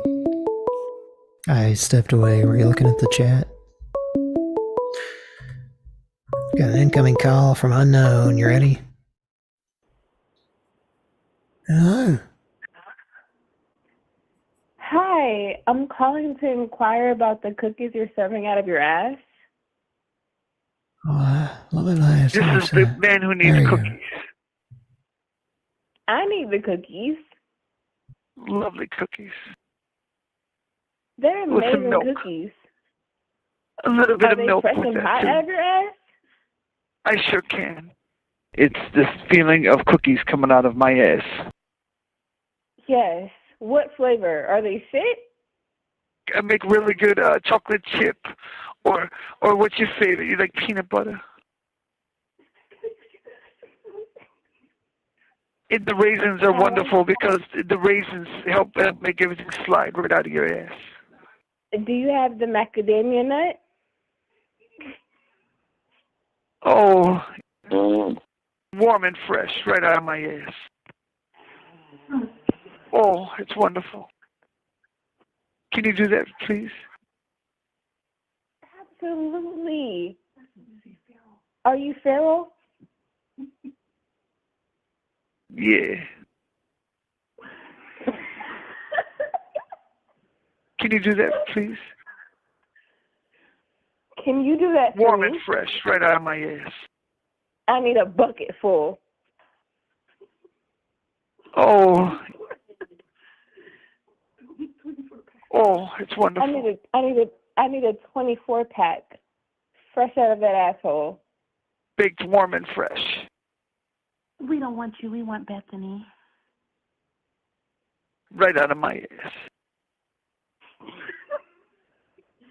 Can you record me making cookies out of my ass and then play it back for me?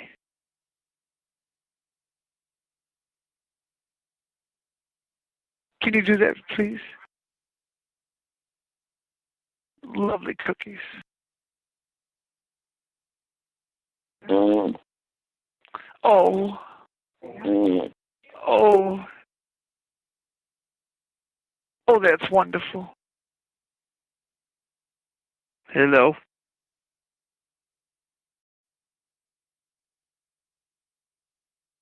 Hello? This is the man who needs cookies.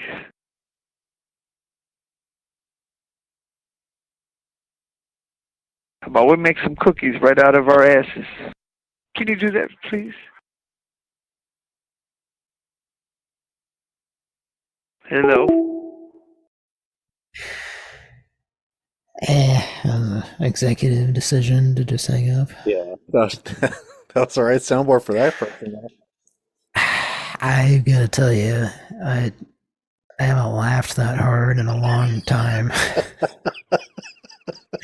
I was muted, of course, but I was Garrison keeling over with laughter. Well, that's just funny that she liked that so much that she called back and did some more of it. Every time they would laugh in the background, it was killing me. I like that they could have fun with it. That's always funny for me. Yeah, it's usually like, oh, it's Pran Funkels, you know. Yeah. That's not somebody upset. That's somebody who's going to laugh about that for probably a week at least. So that was who? That was someone we called. Yeah, Obviously, it's whoever you called last. It was because that's the only person I used that board on tonight. Okay. Well, then it was Ravishing Robert. No, it was no, it was was it? No, Diabetic test. yeah, no, it was some kind of business, right? And then I started off with Yeah. the cookie Yeah. board, and I thought that was too much, so I went to the test strip woman, and then I just decided to cut back into the cookie guy once she said it was the wrong number or something. I just want to kind of just end the call quickly. It's a company that we got a guy named Robert that Mike talked to. Okay. So we were trying to get him again, but I guess we got that gal. Well, she liked it, so she called back. Can I talk to the guy who makes cookies out of their ass?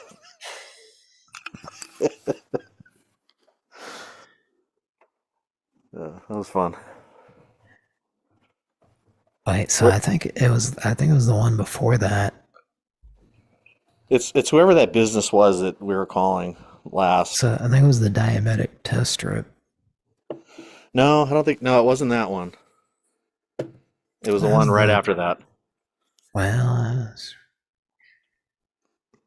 anyway, let's move on. Yeah. You know, the only thing better than specific Viagra is generic Viagra. Let's get some. Thank you for calling for your 40 blue pills. Please press 1 to speak with a live agent. I need more than 40. Thank you for calling. For quality assurance purposes, this call may be recorded or monitored. Your call is being recorded for quality purposes.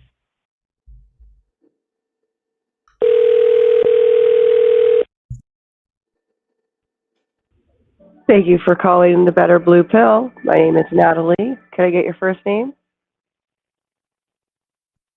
Tab.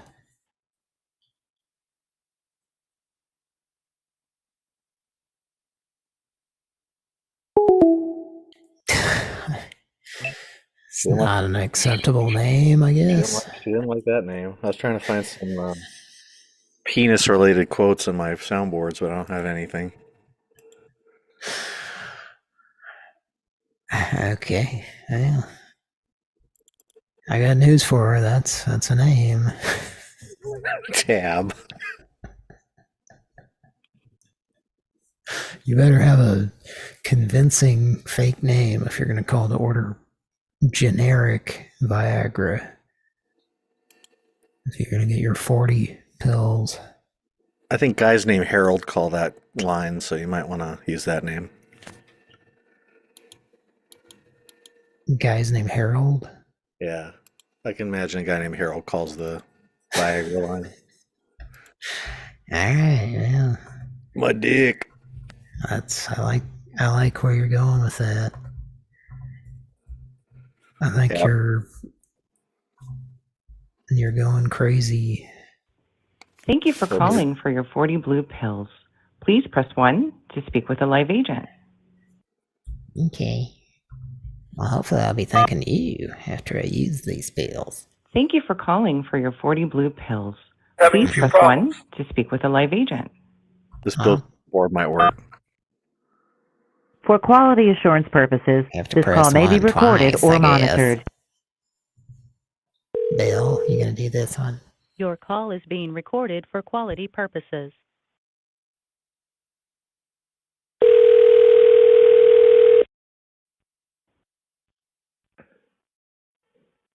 Hi, thank you for calling the Better Blue Pill. My name's Bruce. Can I get your first name, please?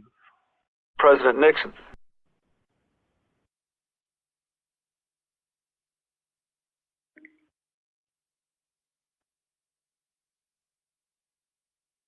George Wallace.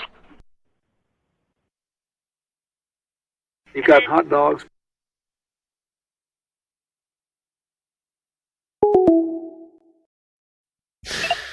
I fucked up. I thought it was just Nixon, not President Nixon. So like, I like you made him go catatonic.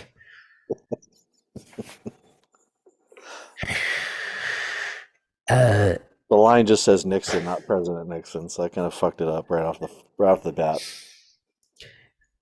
What's the deal with So, do you remember Ned on South Park? I never really watched South Park too much, to be honest. Well, like in the early days, he was like he was a character on there, and then at some point he kind of disappeared. No, I couldn't follow you on that one. I don't know that show very well. I guess to be fair, there's a lot of seasons that I haven't seen over the years, but that's just something I've observed. They had these characters that kind of disappeared. Anyway. All right. Are we giving up on the generic Viagra? We can try again with like maybe Grandpa. That might be closer to what they expect. Some old guy calling. Yeah. Thank you for calling for your 40 blue pills. Please press 1 to speak with a live agent. For quality assurance purposes, this call may be recorded or monitored. Your call is being recorded for quality purposes.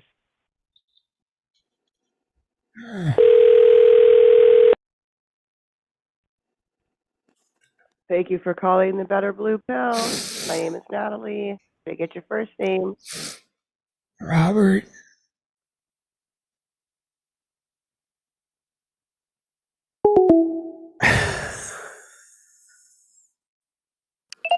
Wow. Have we called them so many times that they have like a voice recognition AI system that's I don't know. They're like, oh, it's those people again. It's crazy. Like, no matter what you say, she fucking hangs up. Yeah. Okay, well, I guess let's move on, right? Well, you can try one more. I can just cuss her out or something with the soundboard. Oh, yeah, you want to do that? Yeah. Kinda. After. Yeah. Hopefully we get her especially. Was she on the? Has she been on every? No, there was a guy that answered, and then it was her twice. So I want her one more time. We should just get one less parting shot before we move on. Okay. Thank you for calling for your 40 blue pills. Please press 1 to speak with a live agent.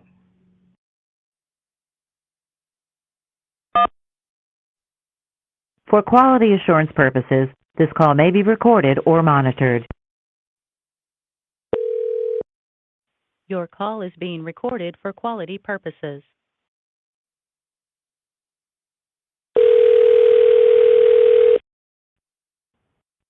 Alright, thank you for calling the Better Blue Pill. My name is Bruce. So today we can do 60 pills for $114.87 or 120 for $129. You ready to place an order? You belong in the fucking patty salads where you belong, you dumbass.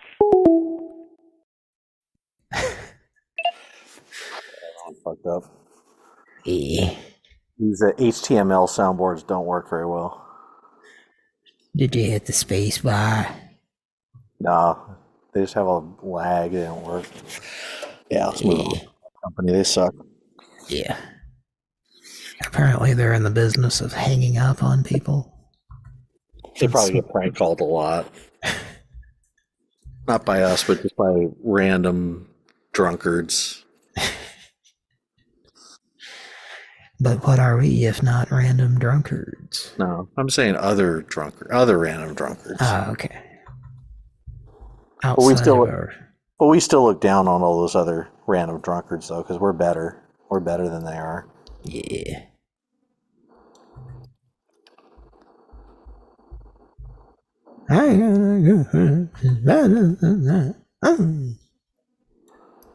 Stop making sense. It says it's dialing, but I don't know if it's dialing. We call him. Yeah, it says it's dialing, but it's not. Your call has been forwarded to voicemail. The person. Never mind. There we go. Okay. This is Corey in the house. Let's try him again. Let's see if we get another phantom ringing session. Hi, this is Corey. I hope you and I can get married someday.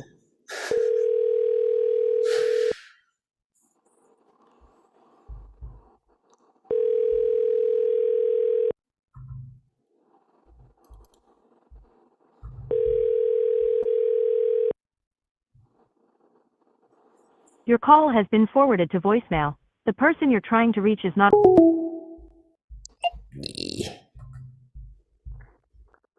Cane B. Let's Cane B our way out of there. Let's call Audion Hearing. Y'all ready for this? From this phone number. There's no phone number. From this phone number.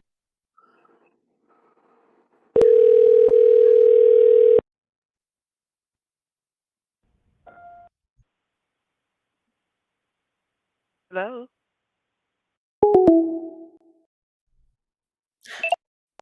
Oh, someone. I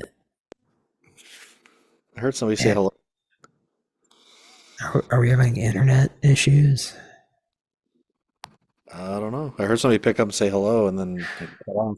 Yeah, I'm wondering if there's like some delay or something. Yeah, because she like said hello and immediately hung up is what it sounded like. Huh. Weird. Is that what you heard? Yeah, that's what I heard. Let's give him a call back. What do you want to do? What do you want to do with this one? Glue a GoBot to the side of the car. Hello? Hello, good morning. This is Hi. good morning. This is Jasmine with Audion Hearing on a recorded line. Uh-huh. Who do I have the pleasure speaking with? Ren. Hi, how are you today? Okay. Glad to hear that. I see that you're interested in our hearing aids. Are these hearing aids for yourself or for a loved one? They're for me. Okay, and is this the first time that you're wearing hearing aids? Yes. Okay, so what I will need from you will be your shipping address. Okay. Are you ready? Go ahead. 14 Boykelson Boulevard, Vermont Teddy Bear. Can you repeat that for me? 14 Boykelson Boulevard.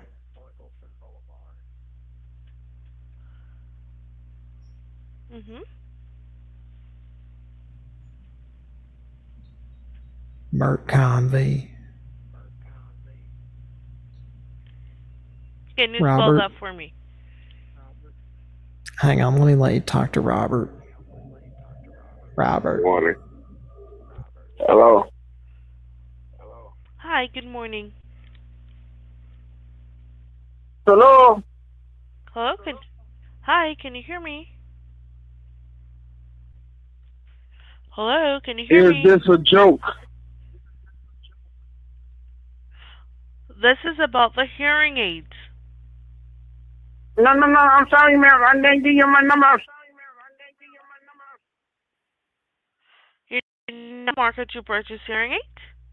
Stop calling my phone, bitch. I don't know you. I'm about this money, getting what I'ma do. Leave my phone alone, though. Call my shit. I don't give a fuck about none of you motherfucking bitches. No problem. Thank you. Enjoy the rest of your day. Thank you.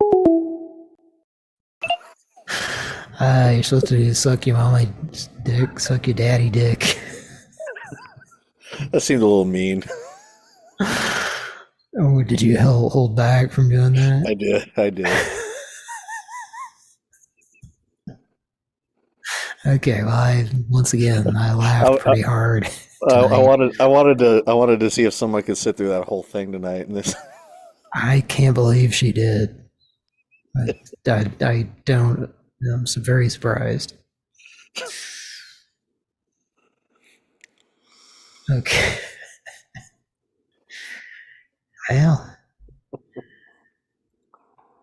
thanks for joining us tonight on Dick Clark's Rock, Roll, and Forget Where You Put the Barbecue Sauce.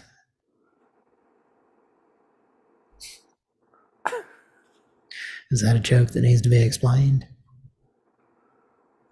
is this a joke? Let's call the Grumpy Cantaloupe. Could you tell what Bertha said? Cantaloupe? The Grumpy Cantaloupe. The grand big cantaloupe. The crunchy cantaloupe. Here we go. Oh, how close. You start.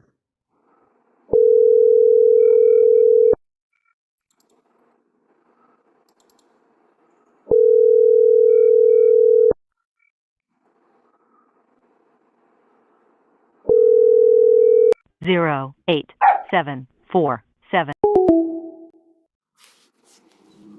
Man, that's a bunch of hogwash. Let's try them again.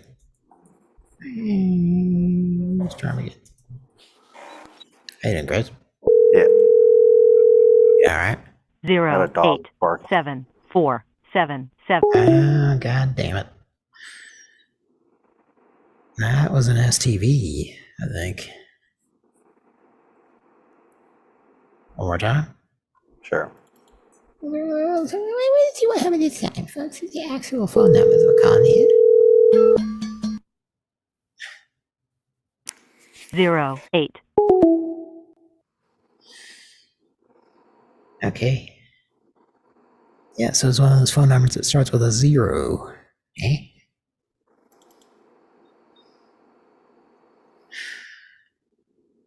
Is there a clip you're gonna play? No. Okay. I would never do that. Could you play that again for me? I don't play clips, man. That's so old. So the cookies out of your ass gals that were calling back, that was the Sunbelt? I think so, yeah. Like they were just so amused by the call that they called back on their own cell phone or something. Yes, they did. Intended *67. That's pretty funny. Yeah. They craved more. You left them wanting more. They liked it. They thought it was funny. They thought it was funny. I used to have that happen. Like I would prank call payphones anywhere I went with a payphone. Like I'd memorize the phone number and then or write it down, Right. And then I would just prank call payphones, and you'd get a lot of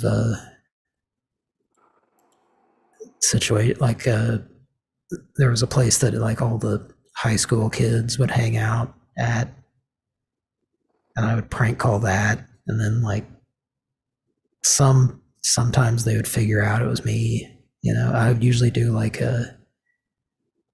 I had the Casio sampling keyboard, and I'd have it direct wired into the phone.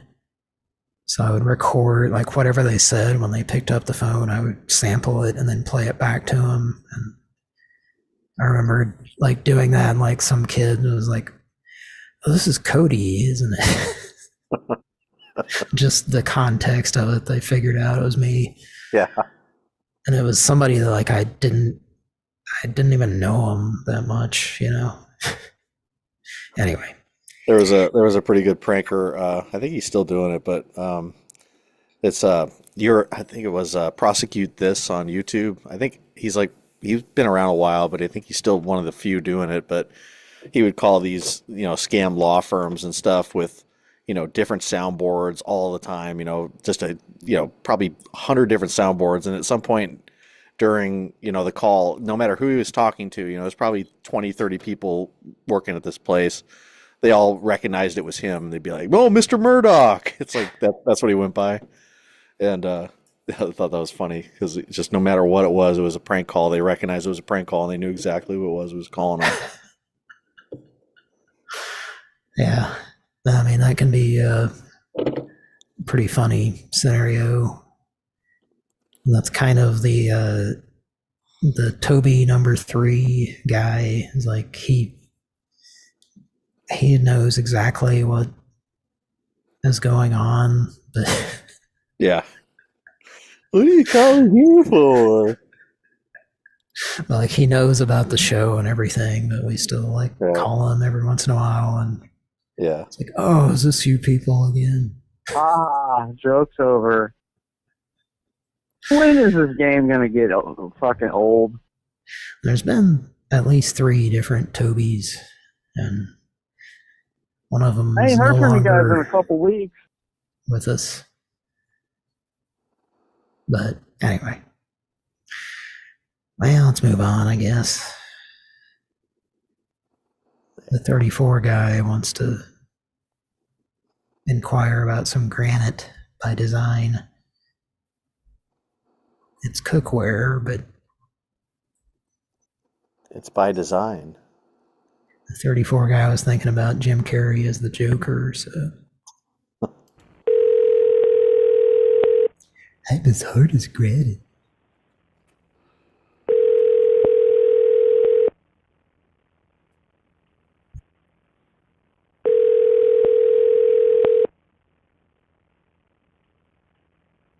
Welcome and thanks for calling. All customer service representatives are busy at the moment. A live customer service representative will be with you shortly.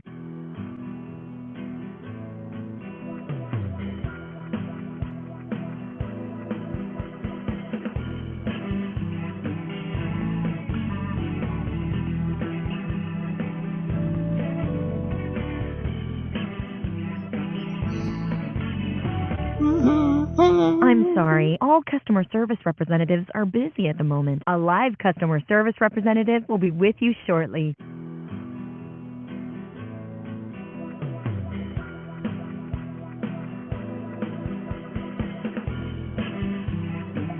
Very splattery sound on the back there.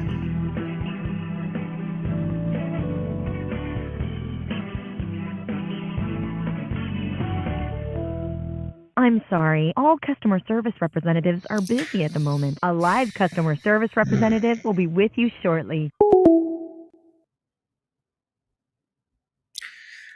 It's maybe they heard us while we were on hold, but it seems like one of those places that it's when you hear that specific hold music, they're not going to fucking answer.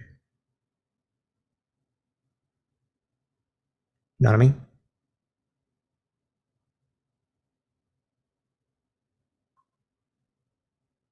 You know what I mean?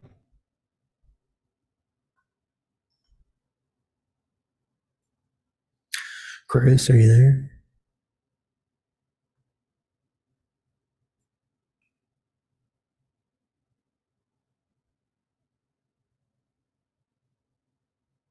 Oh, I think maybe he stepped away.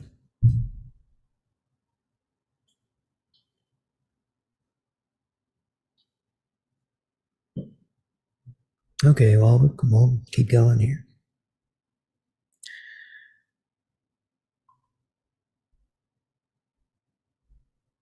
I guess I could call that back. See how it goes. And I'll stay muted.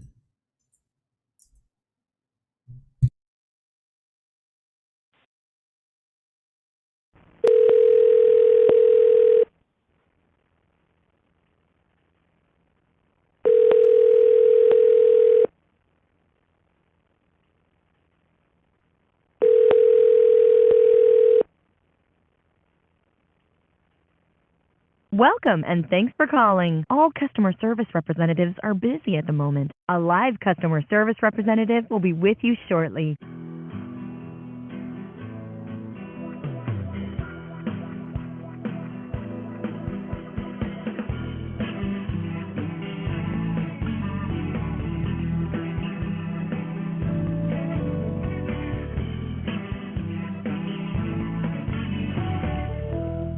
I'm sorry, all customer service representatives are busy at the moment. A live customer service representative will be with you shortly.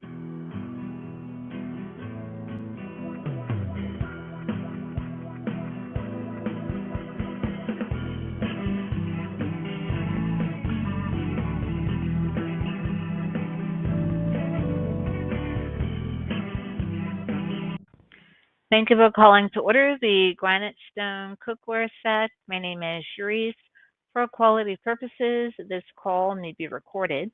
May I continue? Yeah. Hello? Yes. Yeah. Alrighty. As it's on TV, you can get the complete 20-piece Granite Stone set, which is 4 payments of $49.95. You have free shipping. Plus, we're including the fry basket, steamer rack, and a 5-piece baker set for free. Okay.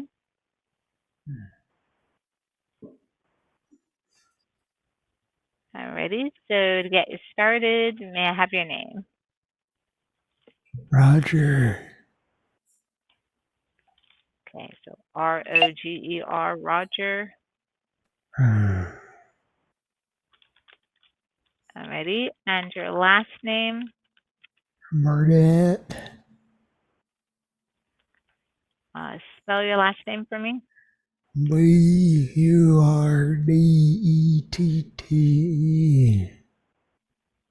Oh, Burdette. So Burdette. Burdette. Alrighty. And which card are you using? Craig, what was the card we're going to use? Dad, what are you ordering? He's ordering a Granite Stone cookware set, cooking pots and pans. Dad, what are you trying to cook? We got pans in the house. What are you ordering new pans for? That's for the company. Sorry, ma'am. Sorry. Can you tell me a little bit about your product? I'm not sure what my dad's up at this hour for ordering stuff, but I know he's been kind of off his meds lately. Thing? Yeah, it's a company. Can you just explain what this is, ma'am? I'm sorry.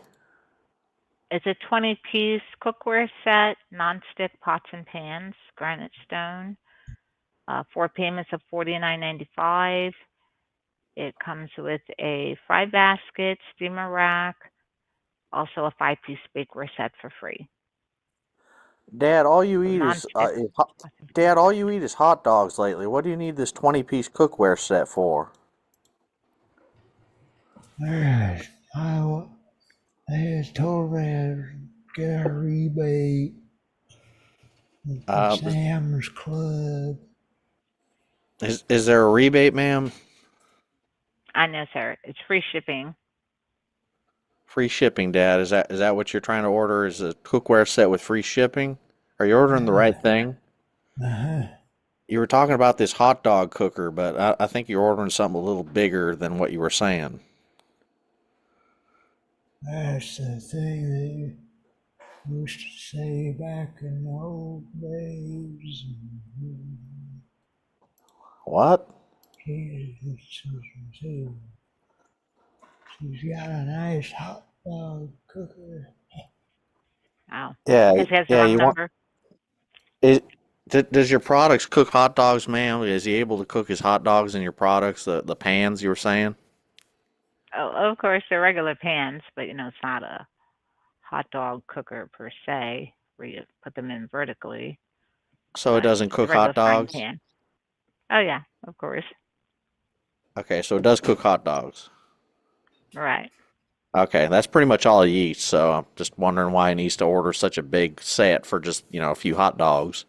Dad, what do you have to say?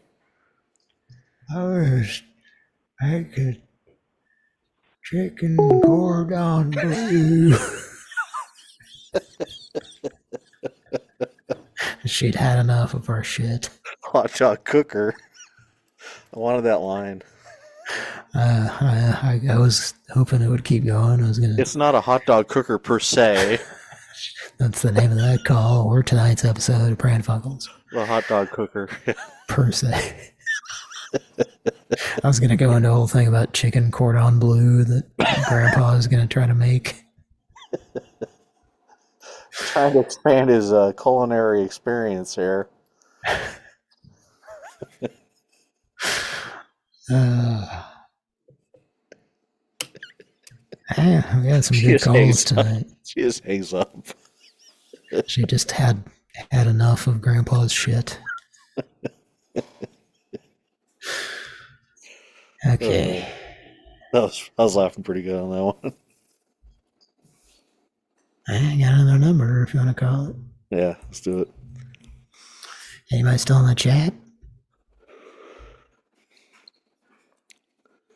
Yeah.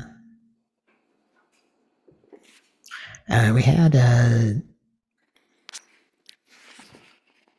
someone donated $10 to our PayPal tonight.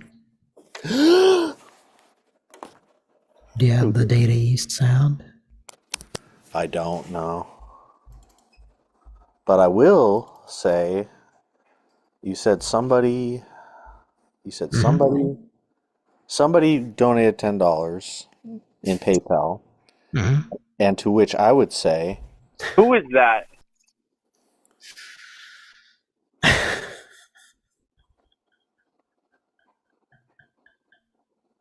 You gotta be messing with me. Is this some kind of joke?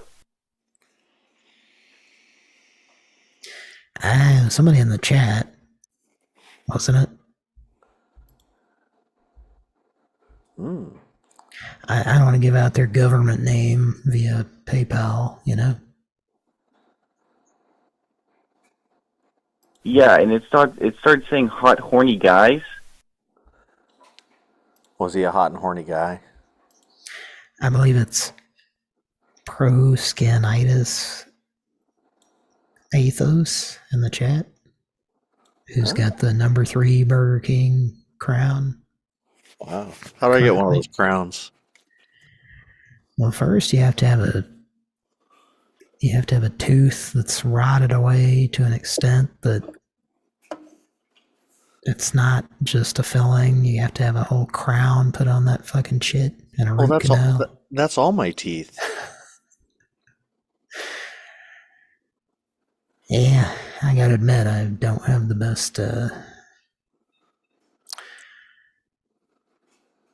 well, I got a real purty mouth, and a lot of money has gone into that. I'll say that. I don't want to be a slave to big toothpaste. No, I don't either. They're a product of the government. So there was a very early Daily Show episode. The first few seasons, when it was Craig Kilborn.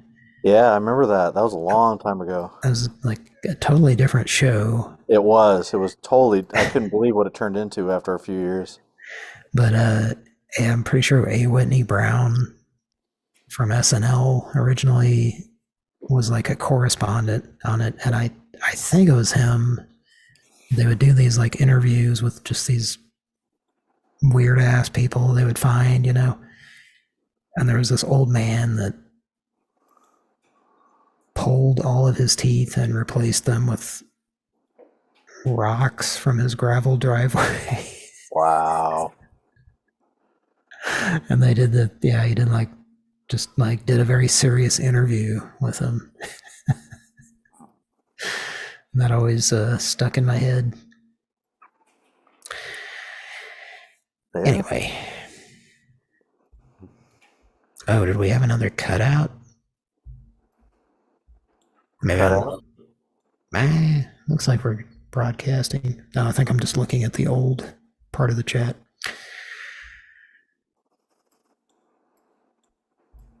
That was a fun call that we just did. Yeah. I enjoyed it. And that one. It tickled me just right. Well, let's call. I don't think we called. Did we call the last substitute teacher you had before graduating from middle school yet? No. Well, let's do that now. Can I tell her I had a crush on her? Do you think she'll like me now that I'm a man? Only one way to find out. Yeah, some of these teachers nowadays, I wouldn't be surprised if they stopped liking their students after they became men. There seems to be a lot of that going on these days. It's weird. It is very weird. When Grandpa was in school, there were very, very few teachers that were attractive to us kids, us teenagers. Like one or two in the whole school, and I don't think any of them were having relations with their students, There's one I always wondered about when I was in middle school. There was this middle school teacher that was, pretty good looking, pretty young, and she always wore these really short skirts, and she sat up on this really high chair in front of the class, and we had like a full-on view of pretty much everything. It's like, why would you wear something like that in the classroom? And it was like not just once or twice, it was like almost every day she wore something like that. It's like, I don't think that's appropriate. Looking back, it's like, yeah, that probably wasn't right. Well, to be fair, your parents enrolled you in OnlyFans Elementary, right? Yeah, right. Right. That is kind of weird. Yep. I do remember. I did have a high school teacher that it was like anyway, I guess I can't not say what it was. Like a computer related class, and she would come over and like stand at my desk and like rub on me a little bit. Yeah, I had a social studies teacher in high school that did the same thing. He rubbed up on my leg, and he ended up being a gay guy. Not that that had anything to do with it, but it was weird. She was always like wearing a tight dress kind of thing, and anyway. Yeah, we can get into that at some point. I have my own theories on that one. And of course, being, I think I was 18 at the time. Oh, so it was legal. Yeah. But also I was terrified because, that's how I was at that age. I'm still terrified, man. There's fucking big spiders outside right now. I don't believe you. You're full of shit.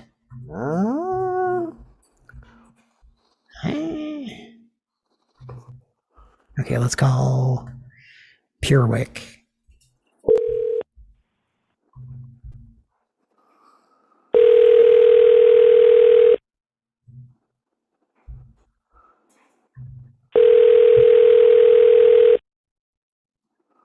Thank you for calling. To continue, please say yes. Yes. I'm sorry we didn't get your response. Goodbye. Yeah. Can I try again, please?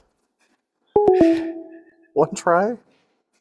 It's the short fuse call center.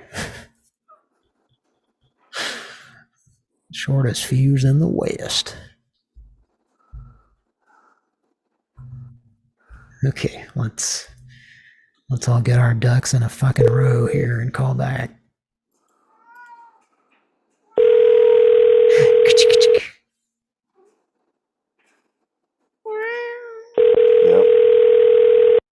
Thank you for calling. To continue, please say yes. Yes. Yes. Yes. This call may be recorded for quality assurance. Oh, thank We are God. connecting you to an agent. If all agents are busy, you will be placed in queue. Please stay on the line. Your call is very important to us and will be answered. Thank you for calling about the POIC system. My name is Heidi, and I'll be happy to assist you today. May I please have your zip code? Hello, thank you for calling about Hi. the POIC system. Yes, Hi. May I please have your zip code? 21968. 31936. Exactly. Do I have the zip code correct? 31936? 21968, yes. Okay, so 31936, correct? Yes. Correct, Amundo. Okay. Okay, it seems like there's a number incorrect maybe. The system is telling me that the zip code is incorrect. Okay. Did you try the 29147 deal? Okay, you want me to try then a different zip code, correct? That's that one. The Hanschel's device sorry. has all Okay, 24179. I cannot. Okay. Please tell me which is the Gregory zip code you want me Peck. to try. 24179, honey.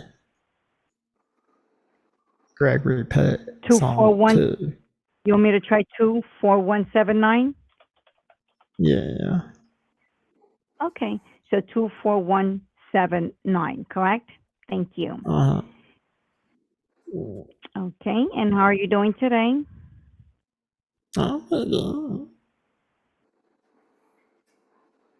You're doing good. I'm glad to hear that.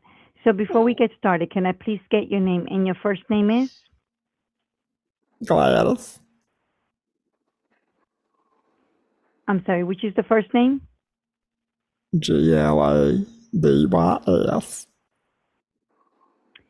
I'm sorry, I didn't quite understand. Can you repeat that again?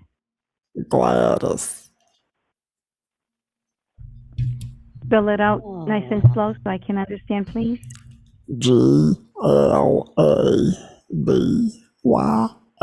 honey. Okay. I'm sorry, are you saying Laura? Oh. I think is my connection not very good? Yeah, it's not.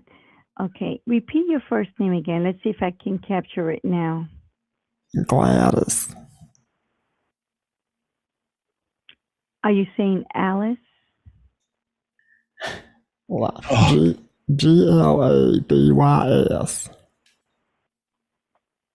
The first letter is D like Delta?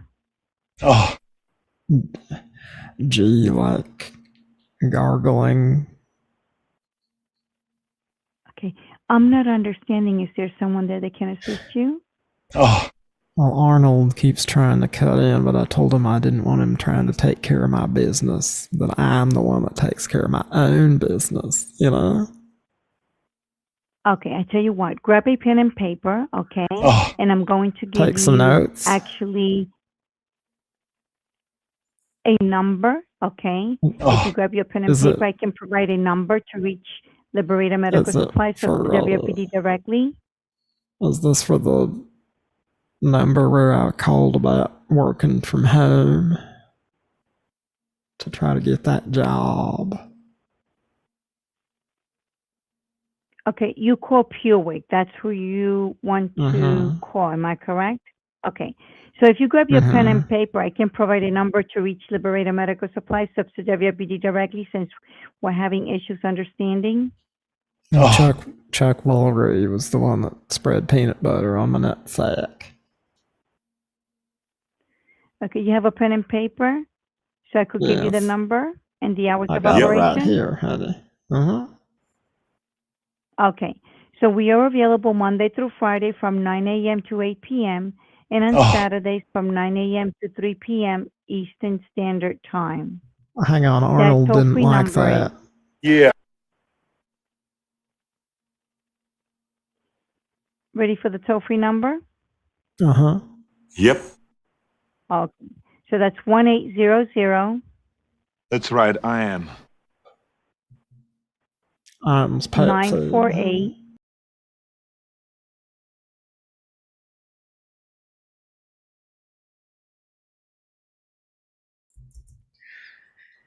Gordelson's, yes. Mm-hmm. Do you I need me to got it. repeat the number again? No, Gordelson's got it. You're right. Okay, great. He was spray Okay, well, painting thank it you on for the calling Fluic sidewalk and while you were saying it. Shit! have a great Are you Arnold, out of your day. mind? Arnold, calm down, Arnold. Stop being such a pussy! Arnold, for What the heaven's sake. fuck did I do wrong?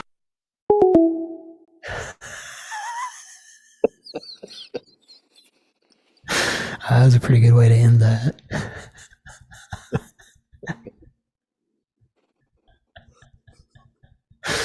Oh, boy.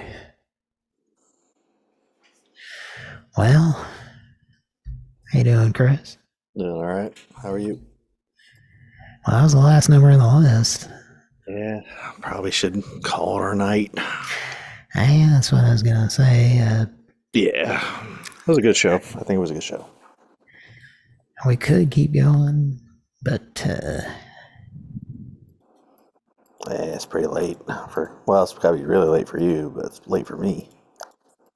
yeah. Yeah, it's been a good one. I think so. Thanks for having me on. Yes, sir. As always. Sorry I've been MIA lately. It's time of year, just a lot of shit going on.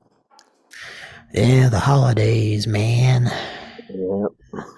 I'm always glad when they're over with. Looking forward to that. Yeah. I am and I'm not. I like the days off. I like not going to work. Yeah, there's that, I suppose. Makes me wish I was independently wealthy. I wouldn't have to work. Well, how do I do that? I think you place tiny ads and small classified sections and tiny newspapers. What if I steal 1 cent out of every single person's checking account? I mean, who cares about 1 cent being gone, right? They shouldn't, you know. I mean, it's like 1 cent left my account today. Oh well, I'm not going to go check that out. Quite often when I go to. But you do that a few 100 million times, that really adds up to some money. Yeah. Quite often when I go to this, usually not a grocery store, but sometimes it is.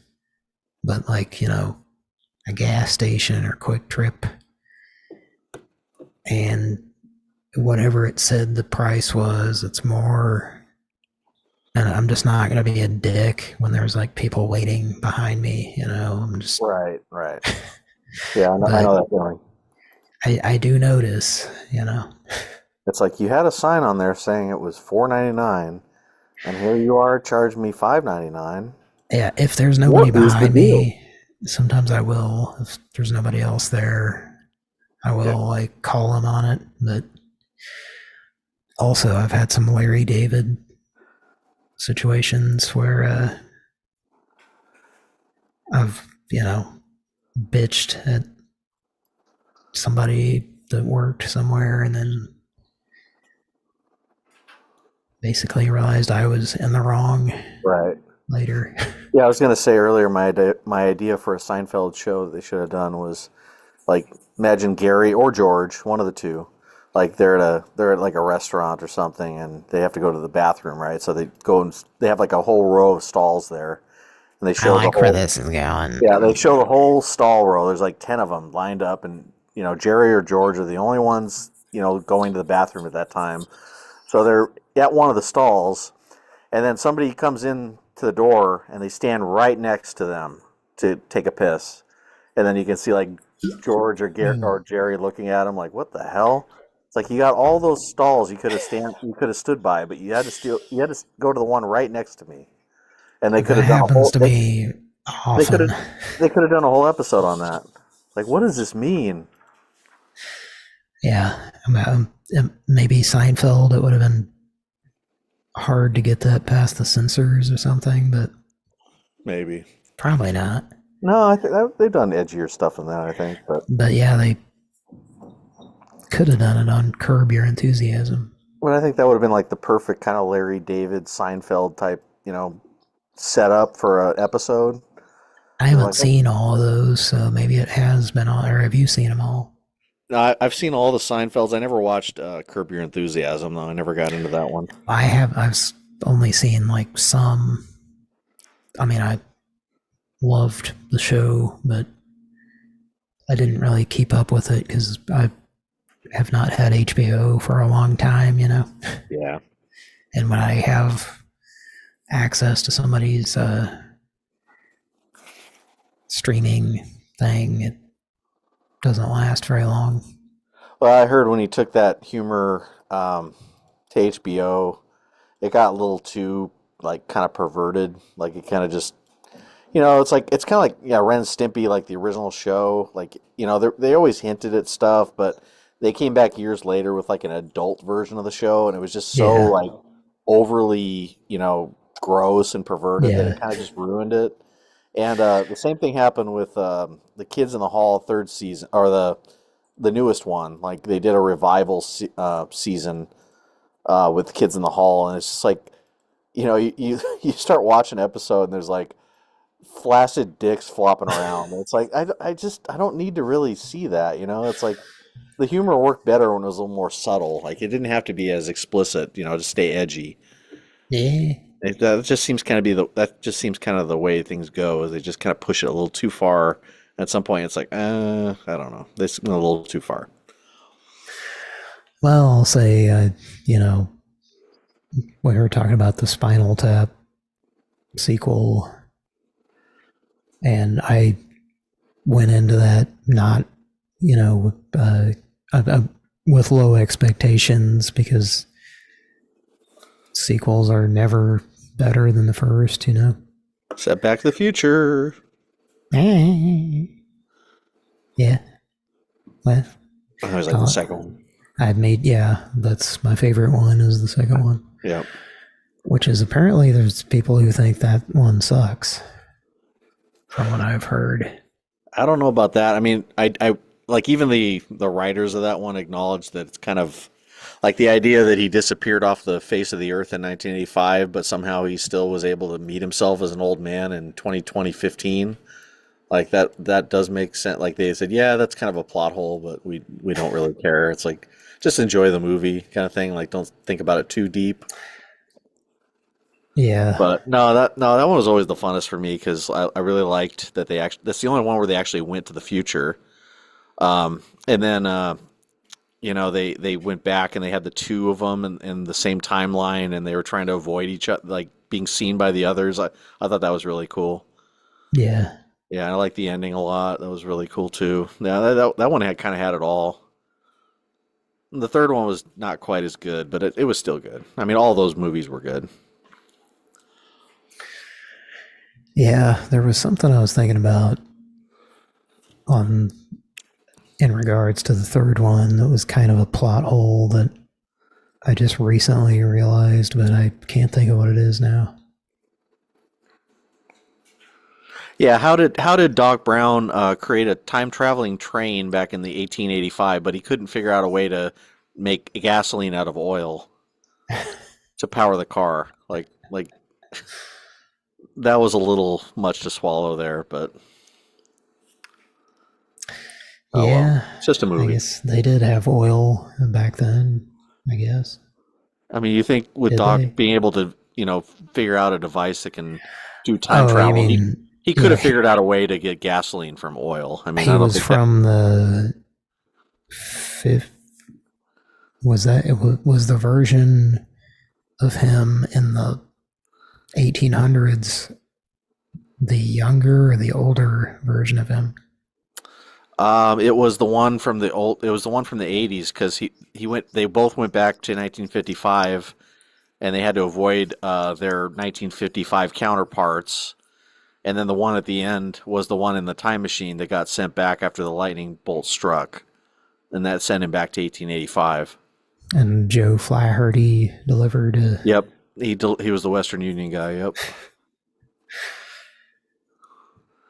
That's funny too. Like And I thought that scene was cool as hell too. Like he just got sent back to the past, and like seconds later, this guy rolls up and he has a note from 1885 to deliver at that exact moment. I thought that was cool. I thought that was really fun. That was really cool. Yeah, he knew the exact moment. Yeah, he's like, we had a bet down at the office if this guy was actually going to be here. I guess I lost. I loved that movie, and then like it's one of those things where at least when I was a kid, I would watch movies and like I didn't think about who the actors were so much, but then when I watched it when I got older and I was like, oh, that was Joe Flaherty there. Yeah. Yeah, I knew him as the guy from Happy Gilmore at the time because I'd never really gotten into any of his other stuff at the time. Yeah, I saw him in that, and it was kind of like he was a guy. He did show up in a lot of stuff. Yeah. Anyway. Yep. I gonna end the show, I guess. Yeah. Well, it was a good show, I think. We've been going, what, 3 hours? About 3 hours? Has it been that long? I think so. So, yeah, I think 3 and 40 minutes. YouTube changed their interface where it's like now it's more difficult to tell when you actually go live. There's always a delay, Yeah. And now like the way it starts counting from when you hook it up with the streaming software, and then it used to start over when the stream actually started, and now it doesn't. So now it's like, oh, I guess I have to do math the entire time now. Yeah, probably close to 3 hours. But it does have 2 different times I see now. Yeah. It's got 340/412. So I think you're right. Yeah. Love you a lot. Thanks for listening. Thanks for being on, Christopher. Sure, thank you. Or do you like to go by Topher? I don't go by Topher. Yeah, anybody ever call you that? No, I probably would have started swinging. That's a terrible name. Yeah. That's why I always hated Topher Grace. I know. How can you not hate him? That name is stupid as hell. I don't like it. Yeah, as soon as I That's just heard the douchiest. that's why I didn't even put that together. I didn't know it was like I saw him on Craig Kilborn or something when he had the Late Show, I think. Yeah, no, it's his name is His name is Christopher, but he just chose the douchiest possible name to go by. I think he was saying like, I can't stand the name Chris. Yeah, well, I get that, but like Topher, like, come on. Well, anyway. Yeah. He's a dumbass. Just like RoboCop. I never liked that guy so much. RoboCop.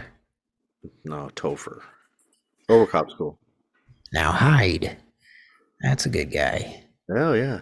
He's the best rapist I know. Allegedly. Well, convicted. I think it's not. I think we don't have to say alleged.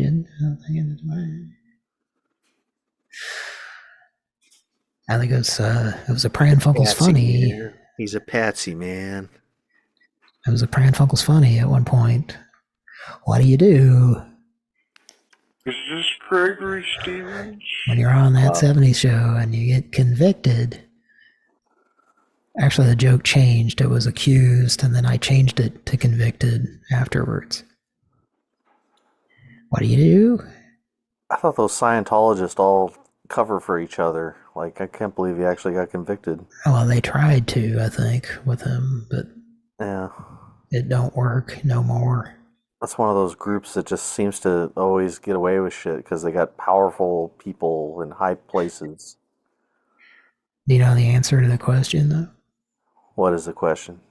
What do you do when you get convicted of rape? 77? I don't know. Hide. And on that note, I'm going to disconnect this session of Pran Funkels, honey. Good night, everybody. We didn't get Randy tonight. I'm kind of surprised. But we didn't call a lot of product numbers. All right, well, let's find an end theme here, and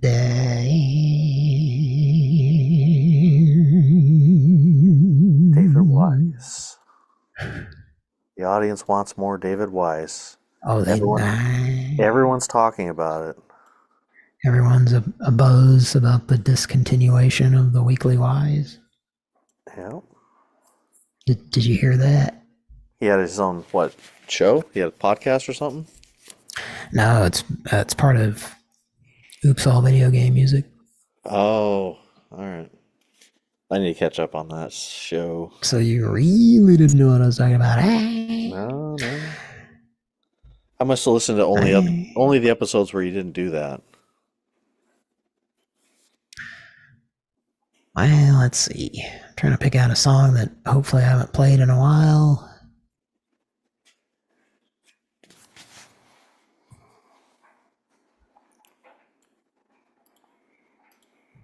I might not have played this before. Contact Dan Aykroyd for this one. Playing Arkanoid with a hemorrhoid?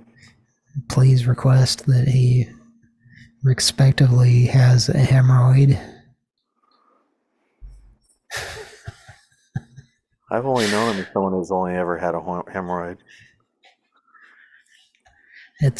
I gotta say, it's not too far-fetched to imagine Dan Aykroyd having a hemorrhoid. Hey, a lot of guys that age have them. Yeah, sometimes even younger guys have them, yeah. I might have one. At least I'd like to. Well, thanks for listening. Yep, have a good Love night. you. Thanks for being on. We already did. Yeah. We'll see you soon. Yep. Gonna have some the year-end Oops All Video Game Music best of episodes, which I always look forward to and enjoy. That might be fun.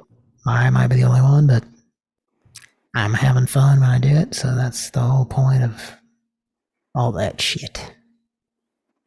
Yeah. All right. Well, thanks for listening. Good night. Good night.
you.